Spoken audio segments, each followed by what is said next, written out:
Kenapa Anda harus hadir di sana? Supaya menghindari adanya masalah yang ditimbulkan oleh mereka yang menginginkan penghinaan-penghinaan terhadap Islam dan cakupan Islam.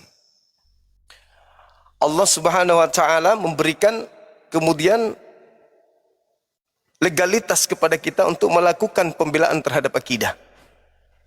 Jadi Islam itu memiliki legalitas, memiliki pengesahan perintah di dalam Al-Quran untuk melakoni, mensiarkan Islam, melakukan pembelaan terhadap akidah Islam ketika orang-orang kafir kemudian mencoba untuk merusak tataran Islam itu dengan berbagai macam cara. Al-Quran mengatakan, Inna arsalnaka bil haqq basyira wa nathira. Al-Quran surah Al-Baqarah ayat 119. Sungguh aku, pencipta langit dan bumi, mengutus engkau wahai Nabi Muhammad dengan kebenaran sebagai pembawa kabar gembira dan peringatan kepada seluruh umat manusia. Tabarakalladzi nazzala al-furqan ala 'abdihi liyakuna lil 'alamina nathira. Itu kata Al-Quran dalam surah Al-Furqan ayat 1. Maha suci Allah yang telah menurunkan Al-Quran kepada baginda Rasulullah Muhammad sallallahu alaihi wasallam agar Islam ini, umat Islam ini memberi peringatan kepada seluruh alam semesta. Kemudian di ayat lain Allah Subhanahu wa taala menerangkan, wa ma huwa illa zikrul lil alamin. Al-Quran itu tidak lain diutus oleh Allah, diwahyukan oleh Allah sebagai peringatan untuk seluruh alam semesta. Berarti ada kewajiban kita sebagai umat Islam yang dilindungi oleh Al-Quran itu sendiri dan dilindungi oleh negara untuk menyampaikan kebenaran Islam. Itu hak kita sebagai warga negara untuk menjalankan hukum Islam sebagaimana apa yang ada di dalam Al-Quranul Karim. Jadi orang nggak bisa membatasi itu. Itu yang pertama. Kemudian yang kedua, di sisi lain, agama saudara kita juga, ya semisal agama Kristen, mohon maaf, mereka juga memiliki misi menyampaikan, mensiarkan ajaran mereka, agama mereka. Mereka tidak seperti agama Yahudi. Agama Yahudi itu bukan agama siar. Tapi Islam Kristen ini adalah dua agama siar. Dua agama yang diperintahkan untuk diajarkan kepada orang lain di luar pemeluk agama tersebut. Contoh misalnya di dalam Markus 16, teman-teman kadang baca nomor 15 sampai nomor 20, di situ beritakanlah Injil kepada seluruh makhluk. Singkatnya begitu. Beritakanlah Bible kepada seluruh makhluk. Barang siapa yang percaya dibaptis dan diselamatkan, barang siapa yang tidak percaya akan dihukum. Itu ancaman. Akan dihukum itu maksudnya mungkin nanti di akhirat. Ya, bisa jadi nanti di akhirat.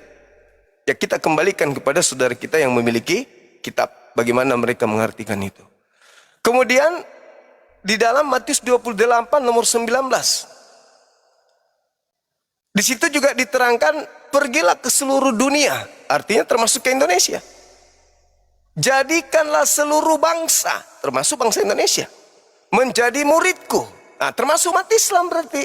Jadi saudara kita Kristen itu memiliki amanat agung di mana mereka diperintahkan menyebar ke seluruh bangsa untuk menjadikan seluruh bangsa itu menjadi murid. Baptislah mereka dalam nama Bapa, dalam nama Anak, dan juga dalam nama Roh Kudus. Itu perintah. Jadi Islam memiliki kaidah perintah, mereka saudara kita Kristen juga memiliki kaidah perintah. Sama-sama nih, sama-sama. Kalau di Islam, wala tujadilu ahlal kitab illa billati hiya ahsan illa alladziina zalamu minhum. Nah itu, dalilnya seperti itu di Islam. Janganlah kamu berdebat dengan ahli kitab kecuali dengan cara-cara yang baik. Kecuali dengan cara-cara yang baik. Illal ladzina zalamu minhum. terkecuali terhadap orang-orang zalim yang ada di antara mereka. Jadi kalau saudara melihat Bang Sumo biasa tegas, keras, ya tergantung lawannya kan. Karena Al-Quran mengatakan illal ladzina zalamu minhum. Jangan kau berdebat dengan mereka orang-orang ahli kitab. Illal ladzina zalamu minhum,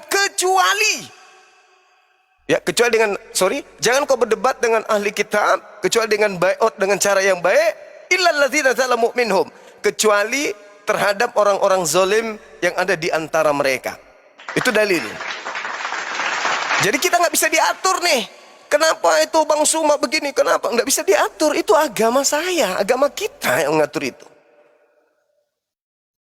Nggak bisa diatur. Negara ini menjamin umat Islam untuk menjalankan syariat Islam sesuai dengan kepercayaan Islam, dengan agamanya, dengan pemeluknya. Nggak bisa intervensi negara, nggak bisa. Apalagi pemeluk agama lain. Nggak boleh. Nah, kaidah di Islam itu jelas. Wala tujadilu ahlal kitab illa billati hiya ahsan. Janganlah engkau berdebat dengan ahli kitab kecuali dengan cara-cara yang baik. Illal ladzina zalamu minhum, kecuali terhadap orang zalim yang ada di antara mereka. Harus tegas, harus keras. Besi yang bengkok ketika ingin kita luruskan, harus kita tempa dengan pukulan yang keras. Tetapi bukan karena benci, bukan karena tendensi tidak suka, enggak. Tapi semata-mata karena kasih sayang.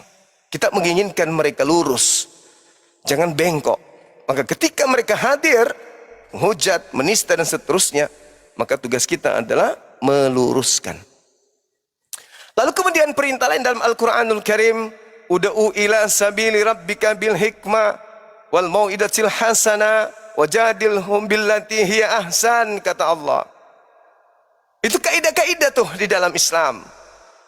Serulah manusia, sama seperti tadi, pergilah ke seluruh bangsa. Di Islam, serulah manusia, artinya seluruh manusia. Seru mereka, ajak mereka, sampaikan kepada mereka.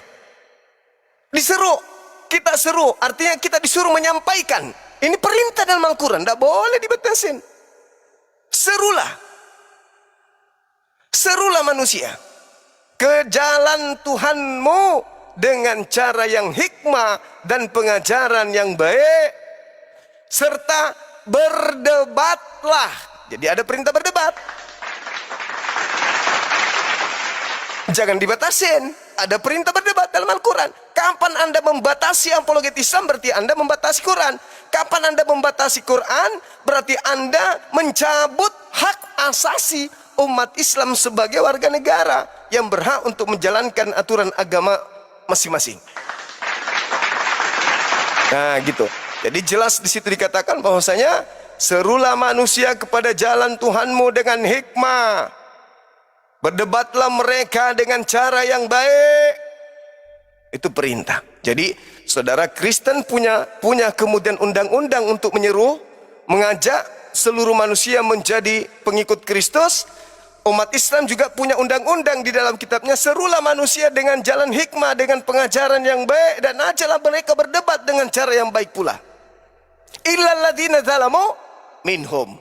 Berdebatlah dengan mereka dengan cara yang baik. Illal ladzina zalamu minhum, kecuali terhadap orang yang zalim di antara mereka. Nah, ini ada dua pondasi masing-masing. Jadi Islam, Kristen punya pondasi. Lalu selanjutnya, sebelum Yayasan Apologet Islam itu berdiri, saya memang seorang aktivis. Jadi penggiat, saya banyak belajar tentang kitab-kitab suci. Akhirnya teman-teman kenal, Ari Matea kenal dengan saya, MCI Kostepen kenal dengan saya. Orang-orang yang berkecimpung di dunia apologet, almarhum Iksan Makoginta kenal dengan kita. Banyaklah orang-orang, tokoh, termasuk guru Sani Humunir dan seterusnya. Belajar. Sehingga banyak laporan masuk. Ada yang saling menghujat, ada yang membahas Islam tidak sesuai dengan kaidah, ada yang kemudian orang sudah mualaf disekap. Ya, saya alami sendiri tuh, murid-murid bela diri saya kemarin, ada beberapa yang mengalami hal yang sama. Akhirnya saya berpikir, ini masyarakat kalau dibiarkan masing-masing ego, ini bahaya ini. Sementara agama kita baik Islam maupun Kristen itu agama yang masing-masing ditanamkan untuk mencintai tanah air, mencintai NKRI. Nah, kalau terjadi perdebatan-perdebatan liar, sana sini ada penghujatan, apalagi dengan adanya waktu itu Zoom, ada Facebook, masing-masing orang membahas tentang agama orang lain tanpa ilmu, nanti bisa terjadi sesuatu yang tidak diinginkan. Si A bicara agamanya orang, si B berbicara mengenai agama orang, ada yang tersinggung, ribut di mana-mana. Yang repot negara kita juga yang repot. Padahal mereka adalah saudara kita sebangsa dan setanah air. Maka karena itulah kemudian ada beberapa pemikiran yang muncul yang mengusulkan kepada saya untuk mendirikan yayasan apologet. Untuk apa? Untuk kita adakan dialog-dialog secara resmi melalui wadah-wadah yang resmi yang disahkan oleh negara. Berdirilah Apologet Islam Indonesia. Supaya umat Islam itu merasa terwakilkan. Dan alhasil betul. Banyak di HP saya itu orang laporan-laporan sana sini. Pak, di tempat saya, di kampung saya ada misionaris masuk membagi-bagikan tabloid. Pak, di tempat saya ada mu'alaf tapi dilarang sama mamanya. Ini tadi sore wallahi. Demi Allah, tadi sore saya dihubungi oleh ketua Arematea. Ada yang mau syahadat di area Pakato sana, di markas TNI, itu disekap sama keluarganya. Maksudnya disekap dalam tanda kutip, dilarang, tidak boleh keluar dan seterusnya. Tapi orang ini sudah ngebet mau mualaf. Nah, begitu juga sebaliknya. Ada juga informasi orang mau murtad, tapi dilarang sama keluarganya. Terjadi hal-hal yang membuat kemudian ada riak-riak kecil yang kalau dibiarkan akan menjadi riak besar dan itu membahayakan. Maka dipandang penting pada saat itu kami dirikanlah kemudian Apologet Islam Indonesia ini untuk menjadi wadah resmi untuk kita gunakan berdialog dengan saudara-saudara kita non-muslim. Lanjut sahabat-sahabat sekalian, sebelum kita masuk di dialog debatnya. Perlu saya sampaikan bahwa berjalannya waktu, berdiri api, kemudian kita mengadakan milad. Baru-baru ini kita mengadakan milad yang pertama. Kita kedatangan seorang misionaris tanpa diundang di acara internal kita masuk kemudian melakukan sidak. Umat Islam, para apologet Islam, para pembela Islam didatangi oleh apologet Kristen. Jadi itu lucu. Apologet Kristen yang notabene yang penghujat, suka menista, ngata-ngatain Allah itu adalah batu yang turun ke bumi berbentuk kelamin wanita. Kenapa saya murtad, kata dia. Kita masih ada video-videonya itu kan. Kenapa saya murtad? Karena saya tidak mau lagi menyembah Allah. Allah itu batu yang turun ke bumi menjadi mohon maaf, alat kelamin wanita. Itu sangat-sangat menyakiti hati kita sebagai umat Muslim. Dan banyak kali hujatan-hujatan beliau. Lalu gencar melakukan kristenisasi, membagikan baju-baju terhadap anak-anak Islam. Sudah jelas-jelas pakai jilbab, didatangin, diajak bicara tentang Injil, habis itu dibagi-bagikan baju yang tertulis ajakan untuk menjadi pengikut Yesus. Kan ini sudah melanggar sebenarnya. Diwatasin lagi, padahal kita bicara baik-baiknya. TikTok kok kejam kali sama aku. Dendam kali kok kawan. Jangan kayak gitulah. Nah, kita lanjut ya. Supaya sahabat-sahabat tahu. Jadi waktu itu, dalam kaidah Islam itu, ada yang disebut, di dalam ajaran kami, Islam, kita Islam, kelompok-kelompok orang-orang kafir, yang kemudian hidup di bawah kaidah-kaidah Islam. Dalam arti kata, ketika negara kita adalah negara yang majmuk, maka meskipun mereka ini adalah orang-orang kafir atau alias non-muslim yang hidup berdampingan dengan kita, akan tetapi mereka tidak menghina, tidak menghujat, tidak menista, maka kemudian mereka mendapatkan perlindungan atau perlakuan yang baik dari kita. Tapi ada yang disebut kafir harbi. Kalau kafir harbi itu, kalau dalam Islam, itu kafir yang memusuhi Islam. Seperti yang datang tuh pada saat kita adakan milad. Datang dengan teganya setelah menghujat umat Islam, menghujat Allah, menghujat Rasulullah, intinya menghujat akidah kita. Dia datang di tempat kita, di internal kita, di mana dia nggak ada undangan. Datang membagi-bagikan baju kaos dan menantang Bang Suma di tempat itu. Apa nggak sakit? Kita sudah didatangin, udah boleh dibilang kita ditampar, habis itu diludahin wajah kita. Dinantang, dia nantang. Syukur-syukur saya masih sabar. Apa aku bilang sama anak-anak? Mohon please tolong suruh ibu itu pulang. Jangan sampai terjadi hal-hal yang tidak diinginkan. Karena beliau ini jatuh pada derajat kafir harbi. Kafir yang, mohon maaf, yang halal. Karena dia sudah menghujat, menista, dan seterusnya. Jadi saya bilang, sebelum itu terjadi lebih jauh, mohon kepada beliau suruh pulang. 3 kali loh saudara-saudara. Kurang apa lagi Bang Suma? Dia masuk ke tempat kita membagikan baju-baju, lantas mengatakan dia sidak kita. Siapa dia coba? Habis itu dia punya teman laki-laki menggunakan topi Densus 88. Ingin melakukan teror ke kita agar kita merasa ketakutan gitu loh. Merasa so hebat dia datang di tempat kita. Sabar, kurang sabar apa lagi kita? Aku suruh pulang. Suruh pulang, jangan please. Suruh pulang, jangan sampai saya kehilangan kesabaran. Saya menyuarakan satu komando, bahaya. Akhirnya, mungkin karena dia capek nunggu, pulang dia. Karena sudah disuruh pulang, nggak mau dia. Masih tetap aja nantang. Pulang. Setelah pulang, ternyata dia titip, dia simpan baju-baju kaos. Disimpan baju-baju kaos itu. Itu ajakan untuk marilah Matius 28 kalau nggak salah. Matius berapa hari? Matius 11 kalau nggak salah ya. Ajakan kemudian untuk menjadi murtad. Marilah semua yang letih lesu untuk merujuk kepada Yesus dan kan kurang ajar. Kita ini umat Islam, di rumah kita didatangkan kemudian ajakan untuk ikut ke agama dia, menyembah kepada Tuhannya dia. Kan ya Allah ya Karim, kurang apa, sabar apa kita? Nah, lalu kemudian tanpa sengaja itu spontan terjadi. Kita lakukan pembakaran terhadap baju. Bukan membakar ayatnya, tapi membakar sikapnya. Membakar kekurang ajarannya. Itu yang kita tegur. Saya Bang Suma, orang yang paling menghargai Bible. Buku-buku saya ada di sini. Ini buku-buku saya. Mau tahu Bible saya di mana? Dalam lemari kaca.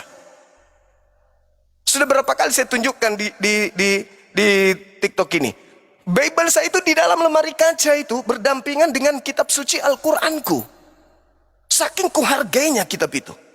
Jadi bukan karena sengaja saya melakukan pembakaran, enggak. Na'udzubillah tsumma na'udzubillah. Itu spontan. Karena saya ingin meredam kemarahan massa. Massa mengatakan bakar, bakar. Daripada ngamuk, jadi sasaran nanti ibu itu dan temannya. Jadi saya hanya mencoba untuk meredam. Dan itu ya reaksi dari aksi yang mereka lakukan. Masuk di tempat kita. Kurang sesabar apa lagi sahabat-sahabat sekalian. Jadi singkatnya waktu itu kita lakukan pembakaran. Tapi bukan membakar simbol agama. Wallahi tak ada niatan sama sekali. Orang pertama yang menegur ketika ada umat Islam yang melakukan tindakan ya penistaan terhadap agama saudara-saudara kita, sayalah orangnya. Bisa dibuktikan ketika ada yang menginjak Bible, manusia satu-satunya yang melakukan kemudian langsung menginstruksikan keluarkan surat teguran, teguran keras, mengutuk keras atas tindakan oknum tersebut, inilah orangnya. Bang Suma lah itu. Mereka yang memperjuangkan akidah mereka, mana tegurannya? Diam-diam aja. Bang Suma justru yang mengeluarkan surat menegur keras, mengutuk keras atas tindakan si fulan menginjak Bible. Saya nih orangnya nih. Berarti apa yang kita lakukan selama ini bukan karena benci. Tapi karena sayang, kita tidak ingin adanya para pendebat-pendebat liar yang kemudian berbicara seenak perut tentang agama teman kita. Begitu juga mereka berbicara seenak perut tentang agama kita. Maka dibentuklah satu wadah, lembaga, yayasan untuk berdialog, untuk berdebat. Supaya untuk menghindari adanya hal-hal yang tidak diinginkan. Karena Islam itu sebagai masyarakat mayoritas Islam sangat cinta NKRI dan mencintai semua perangkap-perangkap yang ada di dalamnya. Termasuk saudara-saudara kita yang non-Muslim. Mereka adalah bagian dari kita. Mereka adalah saudara-saudara kita. Yang beda keyakinan, tetapi kita satu badan di dalam mempertahankan persatuan dan keutuhan negara yang kita cintai. Itu sering saya tanamkan. Di mana ada pertemuan internal saya tanamkan. Cintai, kita berdebat bukan karena kita benci, tapi karena kita sayang sama mereka. Akhirnya waktu itu sahabat-sahabat sekalian, aksi saya itu karena reaksi. Kan saya analogikan, penjahat datang ke rumah saya, membawa bom, akidah saya nih. Bawa bom ke rumah saya, terus saya jinakkan bom itu. Apakah itu salah? Terlepas di situ ada dalil kitabnya saudara ya, kan Anda yang bawa, bukan saya yang minta, bukan saya ngambil. Anda yang bawa ke tempat saya, apapun itu yang merusak jiwa saya, mengancam saya, ya saya bakar loh. Apalagi saat itu kan masih merebak virus, baju dari musuh. Saya katakan musuh karena memang dia adalah penghujat. Pakaian dari musuh, mana tahu ada virusnya kan. Musim itu kan banyak merebak, coba dicari di Google. Tahun 2024 itu kan banyak virus yang membuat kita gatal-gatal dan seterusnya. Saya takut, begitu ada instruksi bakar, ya bakar. Kan itu sudah milik kita, karena dikasih. Hak kita karena dikasih.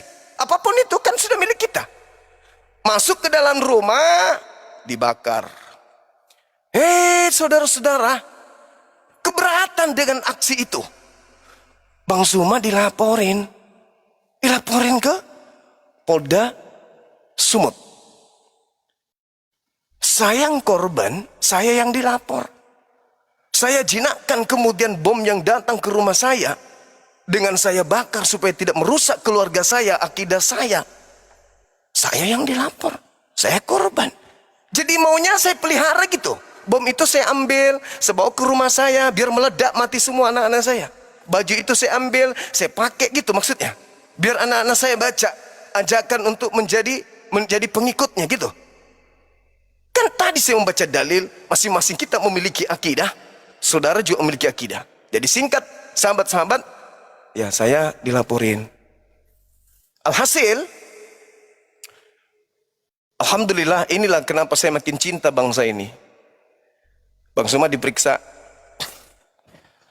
dari penyidik yang non-muslim. Pikiran saya, ya kemungkinan bapak ini akan berat sebelah. Karena saya beda akidah. Tapi alhamdulillah, bapak polisi yang kita cintai, siapa ini yang naik? Siapa yang naikkan? Ini siapa ini? Yang naik ini apa maksudnya dinaikkan? Ya, jadi teman-teman sekalian, saya berpikir yang berwajib setelah saya diperiksa, dipanggil itu akan berat sebelah. Tapi alhamdulillah, Masya Allah, rupa-rupanya polisi kita itu tidak memandang agama. Mereka betul-betul netral, bukan karena kita muslim, apalagi ini tendensi terkait agama, lantas mereka melakukan penekanan terhadap saya. Alhamdulillah itu saya tidak rasakan. Selama saya dilapor, selama proses berjalan, ya polisi kita secara profesional tidak membedakan ini Islam, ini Kristen. Mereka bekerja benar-benar sesuai dengan amanat negara. Itulah salutnya saya. Kepada Bapak yang telah memeriksa saya, terima kasih banyak Bapak. Sehat selalu, panjang umur. Mudah-mudahan karir Bapak semakin hebat di tubuh Polri, sehingga menjadi polisi yang sangat luar biasa. Jadi saya diperiksa teman-teman sekalian. Singkat cerita, berjalan waktu, proses berjalan dengan baik. Ada pemanggilan-pemanggilan kita ikuti. Dan alhasil selanjutnya kasus saya itu setelah memakan waktu ya begitu panjang, tibalah ide gagasan untuk kemudian menjalankan kemudian apa yang tidak saling mencederai, baik itu dari pihak Kristen maupun dari pihak Islam. Nah, waktu itu saya dilaporkan oleh siapa saya manggil dia sebagai adik, dilaporkan oleh adik Dosma waktu itu ya teman-teman. Saya sebut namanya aja nggak apa-apa, karena semua sudah pada tahu. Dilaporin ya dengan dugaan yang seperti mereka sampaikan di beberapa tempat. Tapi alhamdulillah ada niatan kemudian untuk berdamai. Jadi lagi-lagi saya dipanggil bertemu, ya kami bertemu, kami cerita. Ternyata visi misi kita itu sama rupanya. Sama-sama kita ingin menjaga toleransi agama ini, supaya Islam Kristen itu bisa berjalan seia sekata dalam mengisi kemerdekaan. Tentu tidak mencederai apa yang menjadi nilai-nilai Islam dan tidak mencederai nilai-nilai agama Kristen. Saya ngobrol dengan saudara Dosma, ternyata sudut pandang yang dia sampaikan dan pola pikir yang saya ungkapkan itu ada kesamaan. Akhirnya kita memandang penting ini harus dirajut ini. Bagaimana kita menciptakan adanya toleransi antar agama tanpa menghilangkan misi dakwah, tanpa menghilangkan amanat agung. Jadi kita ciptakan rencana ke depan, kita akan ciptakan bagaimana melakukan upaya-upaya supaya yang sampai pesannya ke publik itu adalah debat-debat hanya sekedar untuk melakukan meluruskan apa yang bengkok, yang tidak diketahui oleh saudara-saudara kita non-muslim tentang Islam, begitu juga sebaliknya. Jadi itu sangat bagus, itu sangat bagus. Saya katakan kepada kita saling memaafkan waktu itu, ya. Saya juga minta maaf, beliau juga minta maaf. Ya sudah, kita cari solusi yang terbaik demi untuk kepentingan bangsa kita ini dan juga agama kita. Nah, terlepas dari itu semua, sahabat-sahabat yang dimuliakan oleh Allah, saya pribadi dalam hal ini, Bang Suma, karena ini momentum bulan suci Ramadan, ya kan ya, melalui forum ini, izinkan saya, ketika ada kata-kata, ada perbuatan yang tidak mengenakan, ya, selama saya berapologet, saya mohon maaf yang sebesar-besarnya. Mohon saya dimaafkan karena itu terjadi disebabkan karena agama saya. Data-data yang saya sajikan tadi di awal, itulah yang menghantarkan saya kemudian untuk melakukan pembelaan akidah. Namun meskipun demikian, kalau ada sesuatu yang menurut sahabat saya, saudara-saudara saya, keliru menurut pandangan saudara Kristen, karena sudah pasti keliru, karena kita beda akidah, yang kita bicarakan ini akidah. Maka saya pribadi mohon maaf yang sebesar-besarnya dari dalam hati yang terdalam. Ya, mudah-mudahan ke depannya kita bisa berapologet, merajut kemudian perdiskusian, perapologetian ini dengan baik, agar kiranya kita bisa mempererat toleransi beragama. Mempererat toleransi ini tidak malah merenggangkan. Jadi ketika kita berdialog, semata-mata edukasi, bukan tendensi kebencian, bukan menyerang si boneng, sapam, boneng, sapam. Hentikanlah yang kayak gitu-gitu. Gak perlu. Ketika saya membawa tema Al-Quran, silakan Anda banyak bertanya tentang Al-Quran, dan tentu kaitannya dengan ayat yang berkesinambungan dengan Al-Quran di dalam Bible. Silakan kita berdiskusi dengan baik. Sekali lagi, kepada saudara-saudara saya dimanapun berada, saya Bang Suma memohon maaf ketika kemudian tidak bisa menjadi seperti apa yang Anda inginkan. Kenapa tidak bisa menjadi apa yang saudara inginkan? Karena saya ini Muslim. Saya harus menjalankan akidah saya, ajaran agama saya. Ya, begitu juga saudara-saudara yang melakukan tindakan-tindakan yang tidak mengenakan terhadap saya pribadi, saya maafkan. Terkait dengan agama saya, mohon supaya belajar lagi ketika ingin menjadi seorang apologet Kristen, pelajari Islam sesuai dengan disiplin ilmu Islam. Saya kira begitu, sahabat-sahabat sekalian, dan kepada saudara Dosma, sesuai dengan komitmen kita ke depan, bagaimana kita bisa menciptakan program dari apologet Islam dan juga dari Kristen, program untuk menyatukan sikap, bagaimana toleransi agama ini kita bisa bergandeng tangan untuk menjaga negara yang kita cintai ini dengan pola-pola yang tidak melanggar dua akidah. Islam terjaga dengan baik dengan kehadiran kami.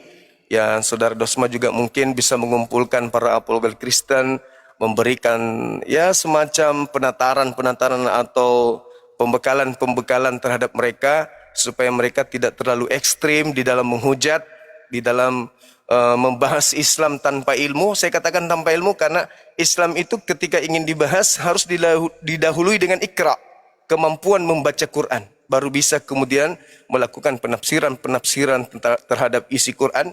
Itu pun harus memiliki disiplin ilmu. Untuk itu, saya berharap kepada saudara saya, saudara Dosma ternyata orangnya baik. Saya membayangkan boleh itu orangnya gimana gitu kan ya. Tapi ternyata begitu saya ketemu, anaknya baik, akrab gitu ya. Cepat akrab, banyak bercanda. Dan saya melihat dari raut wajahnya itu tidak ada kepura-puraan. Betul-betul murni. Betul-betul murni, ya ingin menyuarakan kebenaran supaya Indonesia ini bisa damai sejahtera. Sekali lagi, saya minta maaf yang sedalam-dalamnya, dan juga kepada Bapak yang telah memeriksa saya beberapa saat lamanya, saya ucapkan banyak terima kasih. Dan momentum bulan suci Ramadan ini, saya juga mohon maaf yang setinggi-tingginya kepada seluruhnya. Pada bapak-bapak yang ada di sana, di Poldasu, saya Bang Suma mohon maaf dan terima kasih atas bimbingan, arahannya selama ini, dan juga nasihat-nasihatnya dan keinginan-keinginannya. Tentu cita-citanya adalah bagaimana bisa dialog antar agama Islam Kristen khususnya, itu bisa berjalan lebih elegan, lebih santai, dan seterusnya. Itu cita-cita kita. Cita-cita saya, program yang kita ingin buat ke depannya seperti apa, ya, supaya negara ini betul-betul bisa kita jaga, dialog lintas agama tetap berjalan, akan tetapi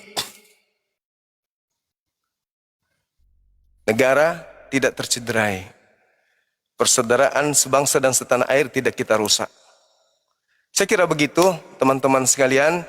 Jadi momentum bulan suci Ramadan ini, di penghujung bulan suci Ramadan, saya kira ke depan kita harus memperbaiki cara-cara kita berdialog, cara-cara kita berinteraksi dengan sesama anak bangsa meskipun beda akidah, yang pada prinsipnya kalau Bang Suma itu suaranya keras, ya itu karena memang cara saya ngobrol kayak gitu.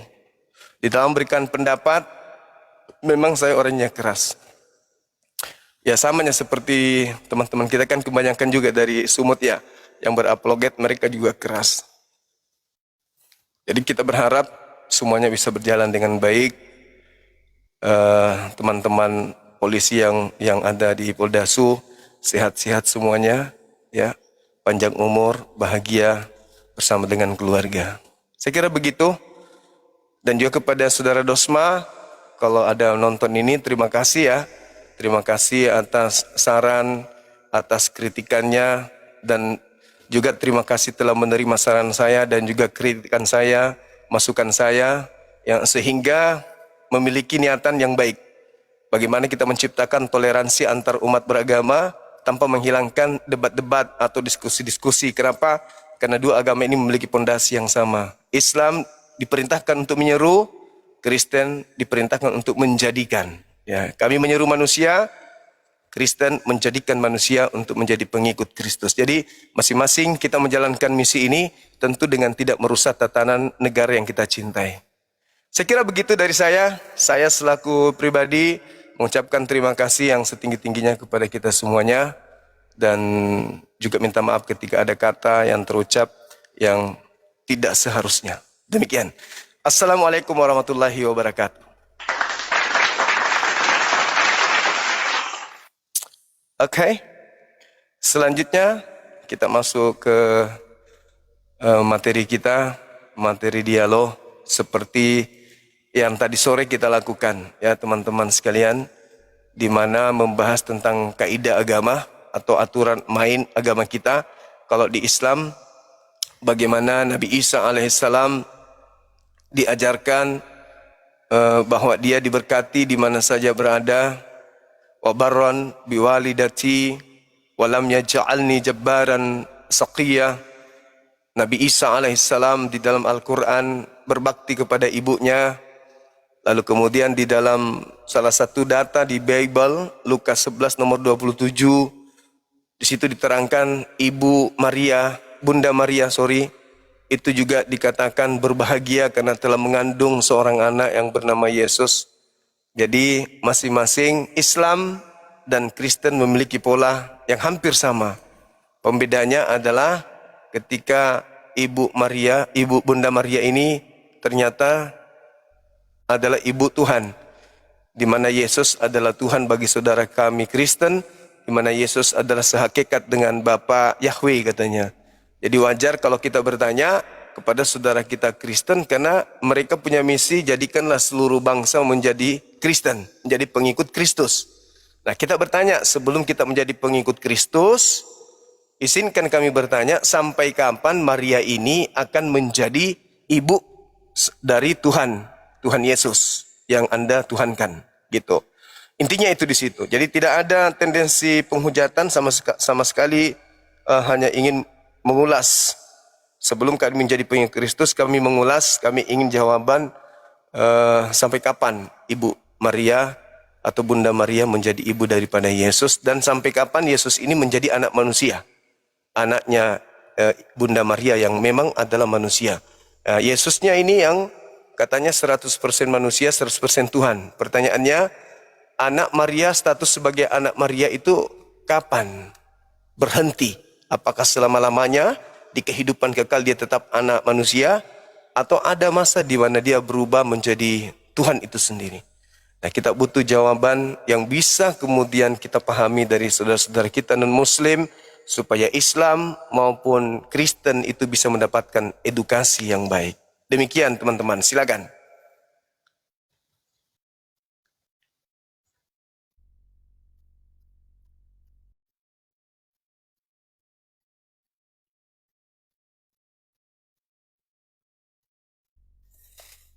Kau tempatku meminta, kau tempatku berdoa. Na na na na na na na. Silakan teman-teman non-Muslim naik ke atas seperti biasa, kita berdiskusi, jalankan amanat agung, beritakan Injil kepada seluruh manusia, dan kami juga akan menyeru kepada seluruh manusia, menyeru kepada jalan Tuhan, dan juga menyeru agar manusia bisa menyembah kepada Allah. Tapi dalam Islam, la ikraha fiddin. Tidak ada paksaan. Kami hanya menyuruh saja, bukan memaksakan. Begitu saudara-saudara. Tadi banyak yang minta permintaan. Capek mendengarkan kali ya.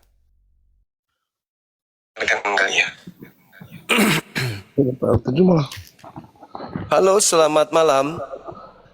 Assalamualaikum Bang Juma, sehat selalu. Waalaikumsalam warahmatullahi wabarakatuh.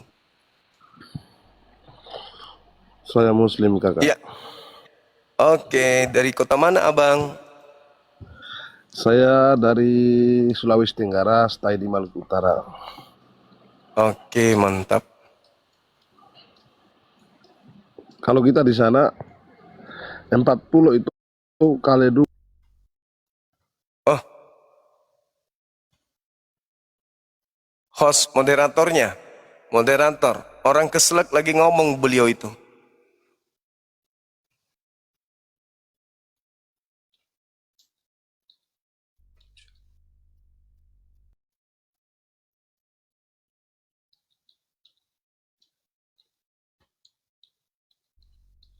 Silakan, silakan. Ada host, ada moderatornya kan? sahabat-sahabat, terima kasih atas dukungannya, Masya Allah. Apakah aku harus menjambak semuanya? Karena sudah ada berapa yang saya jambak tadi, belum naik. Kita jambak lagi.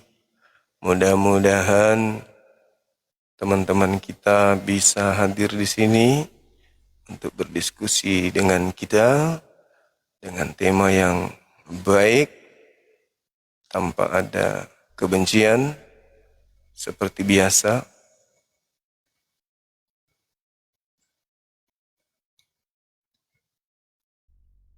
Silakan. Atau tema ini berat ya, teman-teman sekalian. Tapi mungkin mana kita pingin kali gitu. Sahabat Marsha, Sukran. Yang Ambon. Yang Ambon, terima kasih.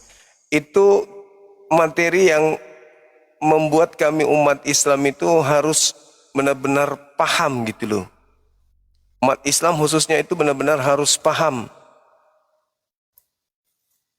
Ini maksudnya gimana caranya supaya kami pun bisa berpikir secara logis menelaah konsep itu. Semangat malam. Assalamualaikum Bang Juma.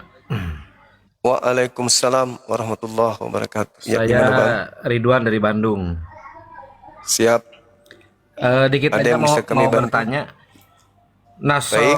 Nasrani itu kan itu sudah ada dalam Al-Quran ya. Dan yang saya tahu itu artinya adalah seorang penolong ya. Nah, bagaimana sampai terbentuknya agama Nasrani dan Yahudi itu gimana sejarahnya? Itu aja yang mau saya sampaikan dan saya undur diri. Terima kasih. Oke. Ya, jadi penyebutan Yahudi, Nasrani itu di dalam Al-Quran ya, setelah memang lebih dulu ada yang disebut kelompok atau kaum Yahudi. Begitu juga penyebutan Injil. Setelah lebih dulu Allah sudah mewahyukan kepada Nabi Isa alaihissalam Injil. Begitu juga tentang Nasrani dan orang-orang zalim yang ada di antara kedua kelompok tersebut. Itu sudah ada sebelum Al-Quran itu datang. Terbentuknya ya karena mereka berasal dari keturunan Yehuda dan keturunan Yakub dan juga dari kelompok yang berasal dari Nazaret atau Nasra'at, tempat kelahiran Yesus dalam pandangan saudara kita Kristen. Saya kira begitu Bang. Halo, semangat malam. Halo. Ya malam. Malam. Iya, Malam. silakan buka kamera saudara. Kita diskusi pelan-pelan. Sudah Bang. Silakan. Oke. Ini ada tema ya. Tema kita terkait dengan surah Maryam ayat 32. Bismillahirrahmanirrahim. Diterangkan dalam Al-Quran bahwa Nabi Isa itu berbakti kepada ibunya, serta Nabi Isa mengakui bahwa dia dibentuk menjadi orang yang baik, tidak menjadi orang yang sombong lagi celaka. Jadi dia tidak ada kesialan, apalagi sampai dibunuh. Itu di dalam Al-Quran, tapi itu iman saya.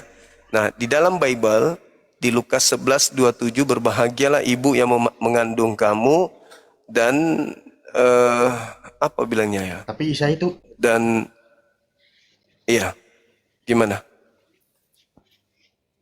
Dan buah dada yang engkau isap, ya, susu yang engkau isap kan gitu. Itu dalam Lukas 11:27. Nah, yang jadi permasalahan di sini, kami di Islam, Isa itu manusia pilihan yang diutus ke bumi kepada kaumnya, yaitu Bani Israel saja, bukan kepada bangsa lain. Nah, di Kristen ada juga yang namanya Yesus yang diutus untuk seluruh makhluk, untuk seluruh manusia katanya. Nah, tahukah Anda bagaimana caranya untuk kami paham bahwa iya, bagaimana caranya supaya kami bisa menerima Maria ini statusnya sebagai ibunya Yesus itu Sampai kapan?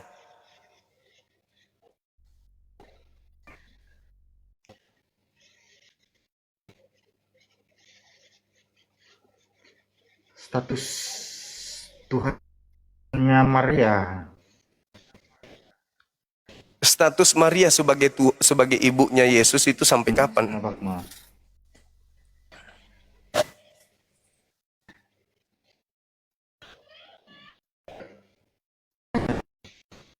Yesus itu kan Tuhan sampai selamanya.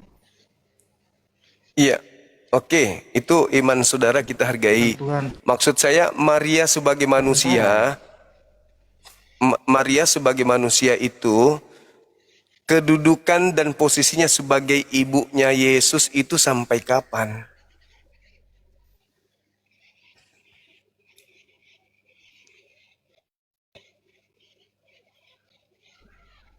Suara saya kedengaran, Bang? Masih pertanyaan, Bang. Sabar, Bang. Tunggu. Coba ulang, Bang. Maria menjadi ibunya Yesus itu sampai kapan?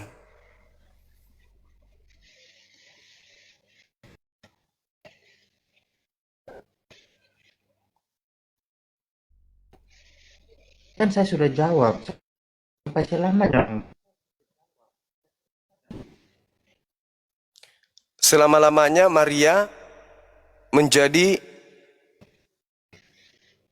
ibunya Yesus. Berarti selama-lamanya Yesus ini anak manusia. Gitu, Bang.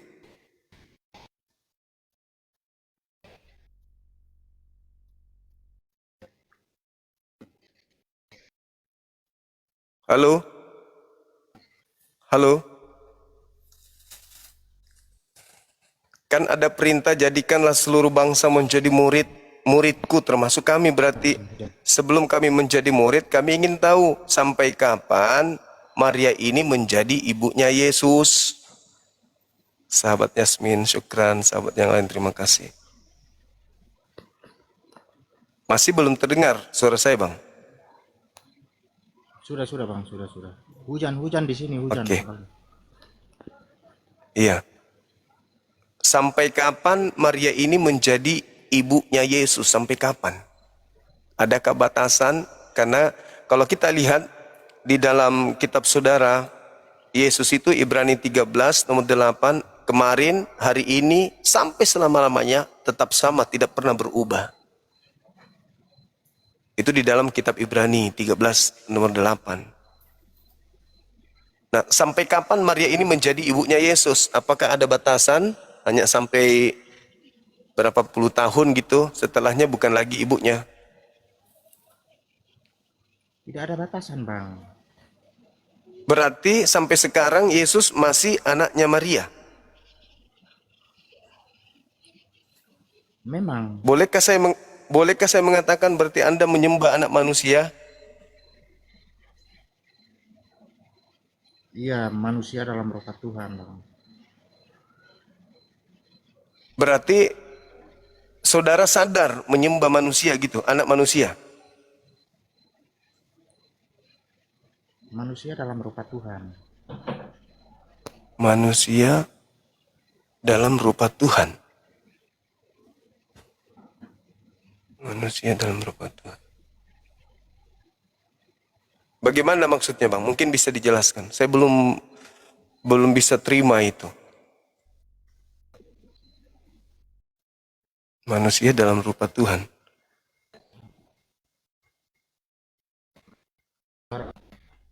Begini, saya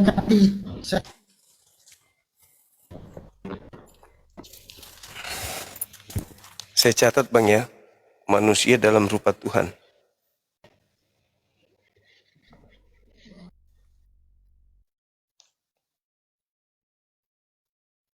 Saudara masih rajin ke gereja, Abang ini?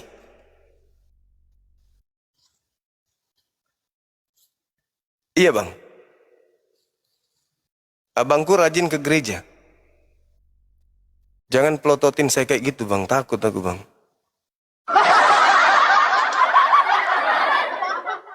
Bang, Bang. Aduh. Ya, silakan yang lain. Jaringan saudara kita yang tadi itu gangguan. Benar-benar tidak bisa ditolong jaringannya. Hujan katanya. Jadi menurut pandangan saudara kita tadi, meskipun kita enggak dengarkan secara utuh ya, yang saya dengarkan mereka menyembah manusia dalam rupa Tuhan. Oke.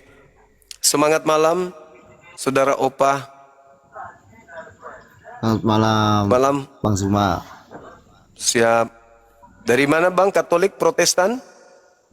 Aku Muslim, Bang. Aku Muslim, Bang. Muslim. Iya. Alhamdulillah. Ada yang bisa kami bantu? Ya, itu apa ya? Saya pengen tahu kenapa orang Kristen kok nyembahnya itu, Bang. Apa ya? Yesus gitu. Sedangkan di Al-Quran kan itu diyakini nabi gitu, nabi para Bani Israel gitu. Kenapa disembah sama orang-orang Kristen? Kristen asalnya dulunya apa gitu, Bang? Agama ciptaan sendiri apa agama dari sebelum-sebelumnya itu dari Nabi Ibrahim apa gitu diyakini gitu, padahal kan itu kan dia dilahirkan gitu sama seorang manusia, kenapa disembah gitu ya?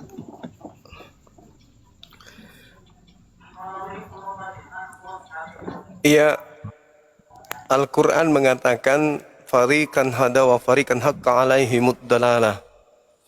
Jadi sebagian manusia itu sudah pantas untuk mendapatkan petunjuk dan lainnya sudah pantas sesat karena mereka tidak menggunakan akal. Nah, hal yang berbeda dengan pertanyaan saudara, mungkin yang bisa menjawab itu saudara-saudara kita Kristen. Dan tentu jawabannya ya karena mereka menuhankan, bagi mereka Yesus itu Tuhan. Meskipun bagi kita beliau adalah manusia. Begitu Bang. Iya kan dia alasannya kan, kalau orang Kristen kenapa dia disembah karena dia Roh Kudus, kenapa dia disalib karena dia mati karena menebus dosa di kayu salib kayak gitu Bang. ya. Saya Waalaikumsalam. Muslim Bang. Tolong turun nih Bang, Siap. turun. Yang Muslim turun nih, jam naik. Turun saja, turun. Tidak usah naik. Iya, Supaya karena berjalan sebenarnya bagus ini diskusinya. lintas agama sebenarnya. Itu saja Oh Bang. ya, Assalamualaikum. ya saya turun dulu ya, Iya. Bang. Iya, iya Bang, iya Bang. Iya, Nanti itu saya bilang, nanti Bang. Jadi turun. Supaya bagus Nanti kita diskusinya, supaya bagus berjalan diskusinya. Turun. Saya dari Sulawesi Tenggara Bang. Salam kenal Bang. Assalamualaikum. iya sip. Waalaikumsalam warahmatullahi wabarakatuh. Assalamualaikum Bang, pamit Bang. Makasih Bang. Iya, makasih. Oke, Saudara Salesius, semangat malam. Semangat malam Bang Juma. Bagaimana kabar? Malam juga. Baik. Ya. Bisa buka kamera, Bang? Oh, sebentar ya Bang Juma ya. Siap. Saya pakai baju dulu ya. Iya, silakan, Bang.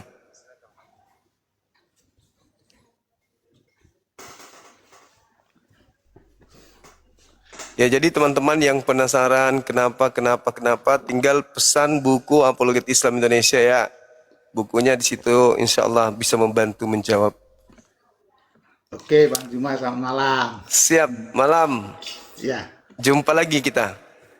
Oh iya Bang Juma. Jangan siap. cepet-cepet diturun lah. Kangen aku sama Bang Juma. Iya. Iya, tadi abang Sebentar langsung diturun lah, apa sih? Iya, moderatornya mungkin lagi Lagi Oh salah gitu tekan ya, kali atau lagi moderator yang ngantuk. turun ya. Iya, iya. Ya, tadi ada temen yang nanya itu ya, yang mengatakan mengapa orang Kristen menuhankan Yesus gitu ya. Iya. Iya, memang pertanyaan itu Bang Juma. Siap. Itu bukan hanya di room ini ya, di mana-mana itu room teman-teman Islam tuh. Pertanyaannya sama. Iya. Iya, iya. Jadi Mungkin bisa sebetulnya dibantu gini, jawaban. Bang Juma. Iya, sebetulnya gini, jawabannya itu sebetulnya gini. Kita memahami dulu arti kata menuhankan itu apa sih? Iya, iya. Itu. Silakan. Ya toh. Kalau kita lihat arti kata menuhankan itu artinya kepada siapa kita harus taat, tunduk dan patuh. Ya toh. Nah, kalau teman-teman Muslim mengatakan orang Kristen menuhankan Yesus, itu benar. Kami memang menuhankan Dia. Nah, pertanyaannya mengapa? Ya, mengapa kami menuhankan Yesus? Karena itu tadi. Karena kami taat, patuh dan tunduk pada ajarannya Dia. Begitu. Nah, sehingga kalau orang Kristen juga bertanya, mengapa umat Muslim menuhankan Muhammad? Kan sama sebetulnya pertanyaan. Karena apa? Karena umat Muslim tunduk dan taat pada ajaran Nabi Muhammad. Makanya umat Muslim menuhankan Nabi Muhammad. Kan sama. Nah, itu menurut pandangan saya, Bang Juma. Oke, baik. Ya. Terima kasih Bang ya. Jadi kalau misalnya karena kami taat kepada Nabi Muhammad, maka kami dianggap menuhankan Nabi Muhammad. Izinkan kami berkata bahwa Kristen menuhankan Paulus, betul? Pokoknya kepada siapa kita taat. Kan itu. Ya enggak, bukan pokoknya. Saya ingin pengakuan berarti Kristen ini menuhankan Paulus, Bang. Kepada siapa saja kita taat, tunduk dan patuh, ya itu kita menuhankan. Kepada ibu ya kita menuhankan ibu. Ya, dalam hal ini Paulus, kita jangan melebar dulu. Kepada dalam hal ini nafsu ya. Kepada hawa nafsu. jangan ya toh. jangan melebar Itu dulu, kita Abang. menuhankan hawa nafsu. Dalam hal ini Kan begitu tuh. kekristenan makan babi, ibadah minggu, menyembah Yesus, Natalan, bla bla bla. Itu karena taat kepada Paulus kan? Berarti Kristen benar-benar Nah, menyembah iya, Paulus. Karena kami taat ajarannya toh. Oke. Nah, Betul. sekarang Makanya kami menuhankan. Jadi gini, Oke. intinya kata menuhankan itu adalah iya. ketika kita seseorang ya tunduk dan taat pada seseorang itu.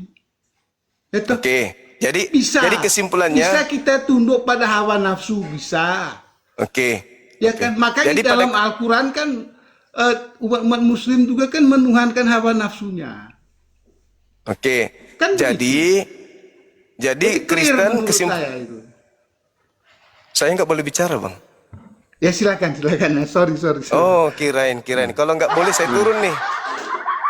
Karena silakan. kayaknya abang ini mau jadi dosen di sini. Salah tempat berarti abang. Di sini kita diskusi Silakan. abangku. Kami Muslim yang tidak bisa didikte sama orang Kristen. Oke ya. Nah jadi kalau anda mengatakan kami menuhankan Nabi Muhammad, anda harus ikhlas mengakui bahwa Kristen itu menuhankan Paulus. Karena seluruh prosesi agama yang ada dalam Kristen itu dari Paulus, ketaatannya itu dari Paulus. Makan babi bukan dari Elohim, tapi dari Paulus. Di dalam Kolose 2 nomor 16, boleh makan babi, segala sesuatu halal dimakan oleh Paulus. Tidak bersunat, Galatia 5 nomor 2. Kristen mengikuti itu, berarti Kristen menuhankan Paulus. Kesimpulannya itu di situ. Nah, ada muncul masalah. Kenapa orang Kristen itu mengaku menuhankan Yesus, tapi tidak ada satupun perintah Yesus yang dijalankan oleh Kristen? Apa itu? Itu Pak? kenapa itu? Apa Nah, itu? baca Matius 5 nomor 20, 21, 22 sampai nomor 28. Tidak ada satupun yang dijalankan kemudian oleh orang Kristen. Katanya menuhankan Yesus. Berapa Bang Cuma? Matius? Matius 20. Matius 5, sorry. Matius 5. Iya, Oke, lanjut. sampai lanjut, nomor saudara 48. Nah, kata Yesus, jika hidup keberagamaanmu tidak lebih benar dari ahli Taurat dan orang Farisi, kamu tidak bisa masuk surga. Bagaimanakah cara memperoleh hidup keagamaan yang lebih benar dari ahli Taurat? Ya jalankan. Kalau kau melihat perempuan dan ingin dalam hatimu, cungkil matamu. Itu. Apakah Kristen sudah menjalankan? Kan tidak menjalankan. Berarti tidak menuhankan Yesus dalam hal ini. Tapi menuhankan Paulus. Kan gitu bang. Yesus menerangkan di dalam Matius 5 nomor 19, barang siapa yang menghilangkan, meniadakan, membatalkan setitik saja dari hukum Taurat, meskipun yang paling terkecil, maka dia akan menempati tempat terhina di kerajaan langit alias neraka. Nah, Paulus mengajarkan untuk meniadakan haramnya babi, wajibnya sunat. Maka muncul pertanyaan, apakah Paulus meniadakan Taurat meskipun yang paling terkecil? Meniadakan. Berarti Paulus dan pengikutnya neraka. Berdasarkan ajaran Yesus, Matius 5 nomor 19. Itu bukan tafsiran saya, itu dalil yang ada di ini Matius. kita baca Silakan. dulu Bang Jumai. Kita baca Silakan. 5:19 ya. Karena itu siapa yang meniadakan salah satu perintah hukum Taurat sekalipun yang paling kecil dan mengajarkannya demikian kepada orang lain, ia akan menduduki tempat yang paling rendah di kerajaan surga. Tetapi siapa yang melakukan dan mengajarkan segala perintah-perintah hukum Taurat, ia akan menduduki tempat yang tinggi di dalam kerajaan surga.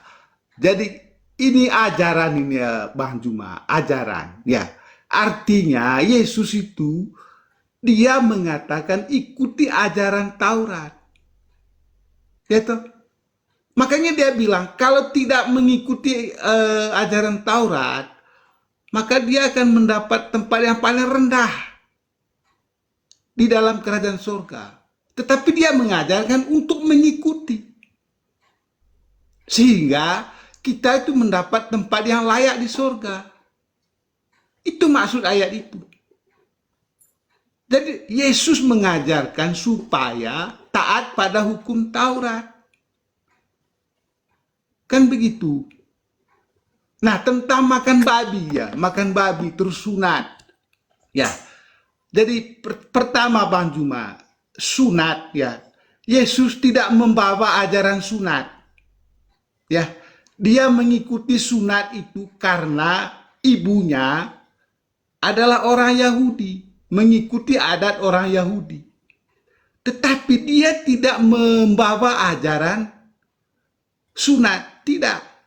Dia hanya taat pada adat orang Yahudi. Sehingga dia itu disunatkan. Karena ibunya orang Yahudi. Itu satu. Ya. Sekali lagi Bang Juma, Yesus tidak mengajarkan orang Kristen itu untuk sunat. Tidak. Ya. Itu satu. Yang kedua tentang makan babi. Ya. Makan babi, Yesus tidak pernah melarang untuk makan babi. Justru di Kejadian beberapa minggu lalu saya sudah pernah berdiskusi dengan Bang Juma juga ya di room yang sama ini tuh. Saya angkat Kejadiannya, kitab Kejadian tentang penciptaan. Yang mana di kitab Kejadian 1 itu ya Allah menciptakannya segala tumbuh-tumbuhan di darat maupun di laut, binatang-binatang melata, ya tuh, di darat maupun di laut itu menjadi makanan manusia. Ya, tidak ada yang diharamkan dalam kitab Kejadian. Tidak ada, semua bisa dimakan. Karena itu menjadi makanan untuk manusia. Berkuasalah atas binatang dan tumbuh-tumbuhan. Itu perintah Allah. Ya, perintah Allah. Makanya bagi umat Kristen, semua yang ada di bumi ini, asalkan kamu mau makan, silahkan makan. Tidak ada yang larang. Tidak ada yang haram. Begitu. Nah, kalau kita haram halal ya. Di dalam kitab Musa juga, bahwa onta itu dilarang dimakan. Itu firman Allah loh. Unta dilarang dimakan, haram untuk dimakan. Tapi Bang Juma makan sekarang. Ya toh? Oke, boleh saya tanggapi? Kan seperti itu. Atau Jadi Anda sehingga mau khutbah? Mau khutbah di sini atau sedikit lagi Bang mau Juma. Sehingga Yesus datang ya ke dunia ini untuk menggenapi semua hukum-hukum Taurat itu. Oke, gantian Pak. Pening saya dengan suaranya. Gak ada benarnya bicaranya soalnya. Jadi gini, sabar dulu. Makanya kalau berbicara tolong dikasih connect mulut dengan otak ini. Jangan cuman kayak mesin ketip peninggalan Belanda tahun 3. Jangan. Anda berbicara itu tolong kasih connect dengan otak. Gitu loh. Anda membaca Matius 5:19 lengkap lagi bacanya. Habis itu Anda merusak apa yang Anda baca sendiri. Yesus mengatakan barang siapa yang meniadakan Taurat meskipun yang paling terkecil. Habis itu Anda mengatakan gak ada yang dilarang dimakan, gak ada yang dilarang itu dimakan. Ini apa ini? Abang sendiri yang membaca, abang sendiri kemudian yang meludahi bacaan. Lantas kenapa Bang Juma makan onta? Larangan makan onta untuk siapa? Lah itu kan untuk Untuk Nabi apa? Musa toh. Nabi Musa. Terus saya siapa? Kamu percaya nggak Nabi Musa? Saya siapa? Saya Nabi Loh, Musa. enggak, itu firman siapa? Firman siapa? Bapak, makanya milik orang Firman jangan siapa? selalu diklaim milik kita. Pak, saudaraku, dengar saya. Dengar, Pak. Dengar. Kebiasaan mencuri jangan Anda bawa ke sini. Aturan yang datang tentang onta itu untuk kaum Yahudi Bani Israel. Itu makanya aku bilang mulut ini jangan cuma bisa ngoeng-ngoeng. Harus connect dengan otak. Maaf Pak ya, bukan saya menggurui, tapi itu yang saya lihat. Larangan makan onta untuk kaumnya Nabi Musa. Saya bukan kaumnya. Nah, sekarang ketika Anda mengatakan bahwasanya Yesus berkata barang siapa yang meniadakan hukum Taurat meskipun yang paling terkecil maka dia akan menempati tempat terhina dalam kerajaan langit. Pertanyaan saya kepada Bapak nih.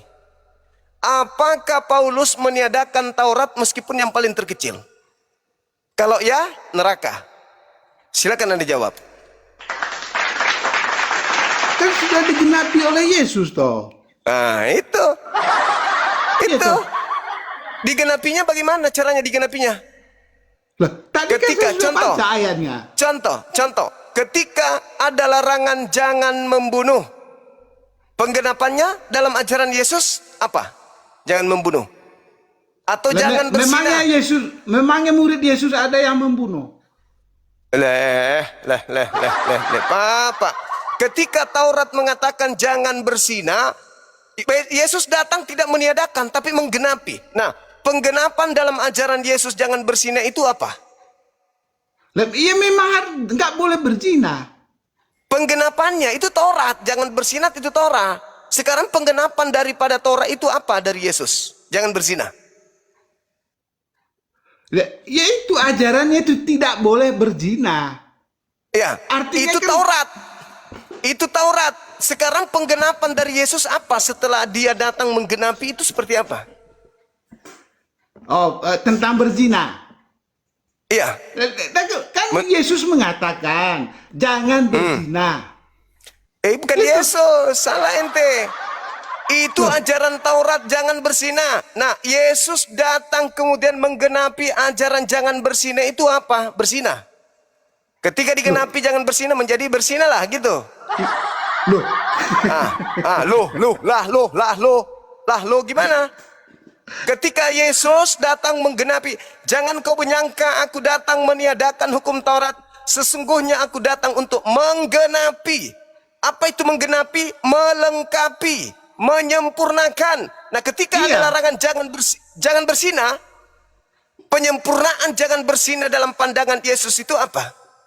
Loh, jangan berzina itu ya Yesus itu tetap melaksanakan perintah itu. Loh. Bukan Itu meniadakan.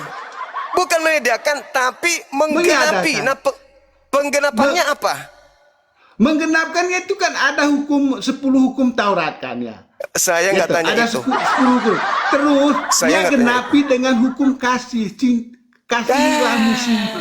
Di dalam hukum Taurat tidak ada Itu rangkaian. Itu Itu- rangkaian dari semua Iya, penggenapan. dia genapi dengan hukum kasih. Sekarang kalau ada orang berzina, kasihinya gimana? Masa Kok orang nangis? berzina itu dikasihi gitu. Menurut Bang Tadi Zuma. katanya kasih. Terus gimana? Ini Digenapinya cara gimana? berpikir Bang Zuma ini gimana sih? Kalau ada orang berzina Kan- sesuai dengan Taurat, dengar. Ya, dihukum Kalau ada lah. orang dihukum. Iya. Mana dalilnya? Jangan Gimana sudah sih cara nangis, Pak. Ini pikir diskusi Bang Zuma? serius.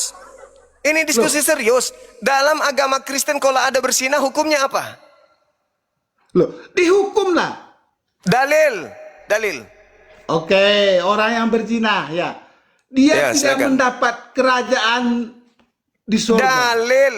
Ingat, Gitu. pesundal, pesina. Matius 21 nomor 31 lebih dulu masuk surga. Itu kata Yesus. Sekarang Memang ketika ada pesundal itu larangan dalam... pezina. Lalu apa, Pak, kalau bukan? Pesundal itu, Ap- pezina. Iya, terus apa kalau bukan? Pesundal Siapa yang itu. pesundal yang masuk surga itu? Lah itu tanya Yesus. Matius 21 nomor 31. Pesundal pemungut Oh, cukai. Matius, saya baca Bang Zuma, saya baca. Waduh, jangan Kita suka baca nangis, Pak. Ini ayatnya. kita lagi serius. Matius berapa? 21, 31. Makanya kalau jadi sebagai orang Kristen, jangan sampai kami umat Islam lebih paham Bible dari Anda gitu loh. Nggak Inilah apa-apa, fungsinya. nggak apa-apa, Bang Zuma, nggak apa-apa. Inilah fungsinya dibuka komal-komal begini supaya kami Memang memberitakan Bible kepada seluruh makhluk. Kami bantu kalian. Betul Bang silakan. Zuma, memang dalam Al-Quran kan memang beriman pada Injil juga kan toh. Tapi bukan Pantas Injil Bang Anda Zuma yang kami menguasai. bukan Gitu. Injil Anda yang kami diperintahkan untuk imani. Karena Allah di dalam Beda. Al-Quran kan menyuruh untuk beriman pada Injil toh. Injilnya Yesus Jadi sangat bukan Injilnya bersyukur kalau Lukas. Anda memahami Injil. Oh, Gitu. bicara Artinya sendiri ya. Anda itu Islam yang taat. Aku tidak suka orang bodoh sombong. Turun di bawah. Aku nggak suka orang bodoh sombong. Banyak cerita. Udah bodoh, sombong lagi. Jangan ajari saya Bible, ku bilang. Jangan ajarin saya. Bukan kelas Anda mau ngajarin saya. Bukan saya sombong, enggak. Saya puluhan tahun belajar Bible. Jadi nggak usah ngajarin. Baca aja, kalau Anda nggak tahu biar kutunjukkan. Di data ini, kitab ini, bab sekian, nomor sekian. Jangan Anda yang tidak tahu, Anda pula yang sombong. Anda yang punya kitab, ini yang nunjukin. Belum juga Anda baca, sudah mengatakan sesuatu yang tidak ada dasarnya. Inilah kelemahan kalian. Kalian punya Bible, kami yang paham. Habis itu songong gitu. Modal kepala botak aja, lu merasa pintar. Assalamualaikum Bang Halo, Juma. semangat malam. Waalaikumsalam. Dari Muslim Bang Juma. Siap. Cuma mengingatkan saja Bang Juma, untuk yang Muslim tolong diturunkan Bang Juma, biar kita berdiskusi dengan sehat, dengan Apa bangku ini? Nggak ada Muslim yang naik, abangnya sendiri yang naik. Nggak ada yang lain bang. Makasih udah diingatkan. Nggak ada yang Muslim naik, abang yang naik.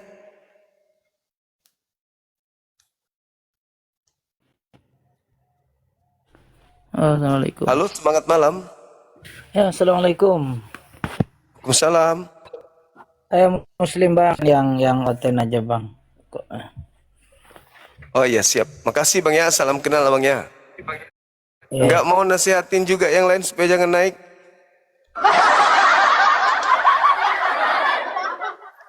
Sahabat-sahabat muslim jangan naik. Nggak sadar kalau diri kita sendiri yang ada di atas. Gimana toh?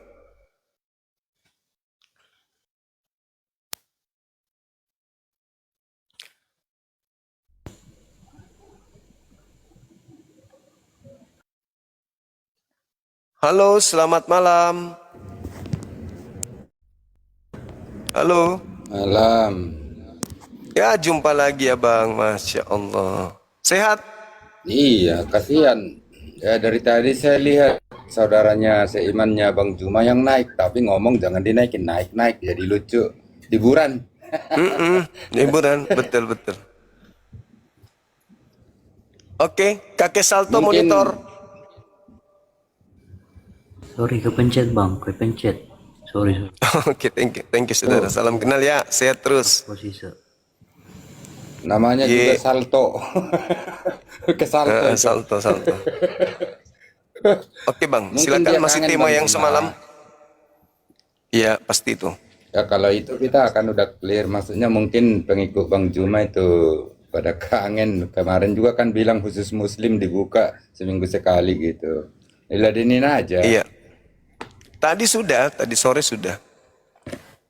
Oh sore. Iya, cuman pas giliran dinaikkan, teman-teman jarang yang mau naik. Giliran disuruh nggak pede lagi.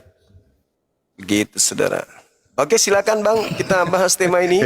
Iya, kemarin saya dengar sih, tolong katanya. Udah kemarin. Saya aja mau bertanya sedikit dulu Bang Juma. Iya, silakan. Kita kan selalu membahas Tuhan yang benar. Ya mungkin penyebutan di kita Allah, kalau di Bang Juma Allah SWT. Saya nggak tahu perbedaannya di mana. Cuma saya mau tanya sebenarnya Allah yang kita sembah itu sih sama enggak sih? Karena saya bilang gitu, kenapa saya bertanya sama? Kok setiap diperdebatkan selalu boleh dibilang ya pasti beda jalur ujung-ujungnya. Tentang Allah dulu ya, maksud saya apakah Allah yang disembah saudara muslim itu juga Allah yang disembah oleh bangsa Israel Yahudi yang Abraham, Ishak dan Yakub, kira-kira begitu maksudnya. Oke. Baik, berdasarkan Al-Qur'an surah Al-Baqarah ayat 136, Bismillahirrahmanirrahim. Di situ dikatakan bahwa kulu amanna billah wa ma unzila ilaina wa ma unzila ila Ibrahim, Ismail, Ishak wa Yaqub wal asbati wa ma utiya Musa wa Isa. Jadi dikatakan kami beriman kepada Allah, Tuhan yang disembah oleh Abraham, Ismail, Ishak, Yakub, Musa dan Isa alaihissalam. Nah, sekaitan dengan ini kami masih menemukan sisa dari data Torah yang ada di dalam Kejadian 17 nomor 6 nomor 7.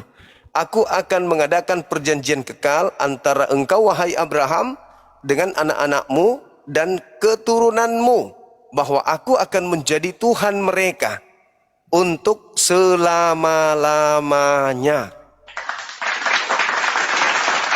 Jadi Tuhan yang disembah oleh umat Islam berdasarkan Kejadian 17 nomor 6 nomor 7, karena itu perjanjian kekal Tuhannya Yahudi, bahwa dia akan menjadi Tuhan bagi keturunan Abraham selama-lamanya, maka yang kami sembah adalah Tuhan yang sama. Berdasarkan Kejadian 17 dan Al-Quran surah Al-Baqarah ayat 136. Nah, yang jadi masalah ini adalah kekristenan. Karena Kristen bukan ajaran dari keturunan Abraham. Itu cuman Kristen mengambil terjemahan kitabnya agama dari keturunan Abraham, ditempelkan dengan surat-surat yang ditulis untuk orang-orang non-Yahudi. Jadi merasalah orang Kristen ini bagian daripada ajaran keturunan Abraham, padahal sesungguhnya bukan.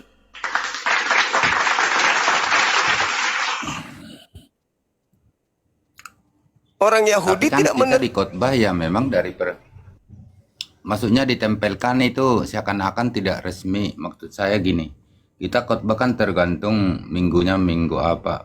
Banyaknya kan kita kan ganti-gantian khotbah minggu juga, tentu kita ya dari perjanjian lama perjanjian baru. Jadi bukan asal ditempel tanpa ada kesepakatan. Jadi maksud saya begini, berarti kan resmi.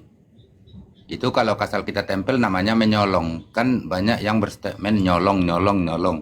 Nah, Ya, sekarang dari mana ada dasar milik pijakannya? Juma. Tentu saya udah Dari kenal. dari mana saya dasarnya kenal. Punya usaha legalitasnya? namanya A. Enggak. Dari mana Saya bilang legalitasnya dulu, itu resmi. kitabnya Yahudi masuk ke Kristen? Legalitasnya dari mana?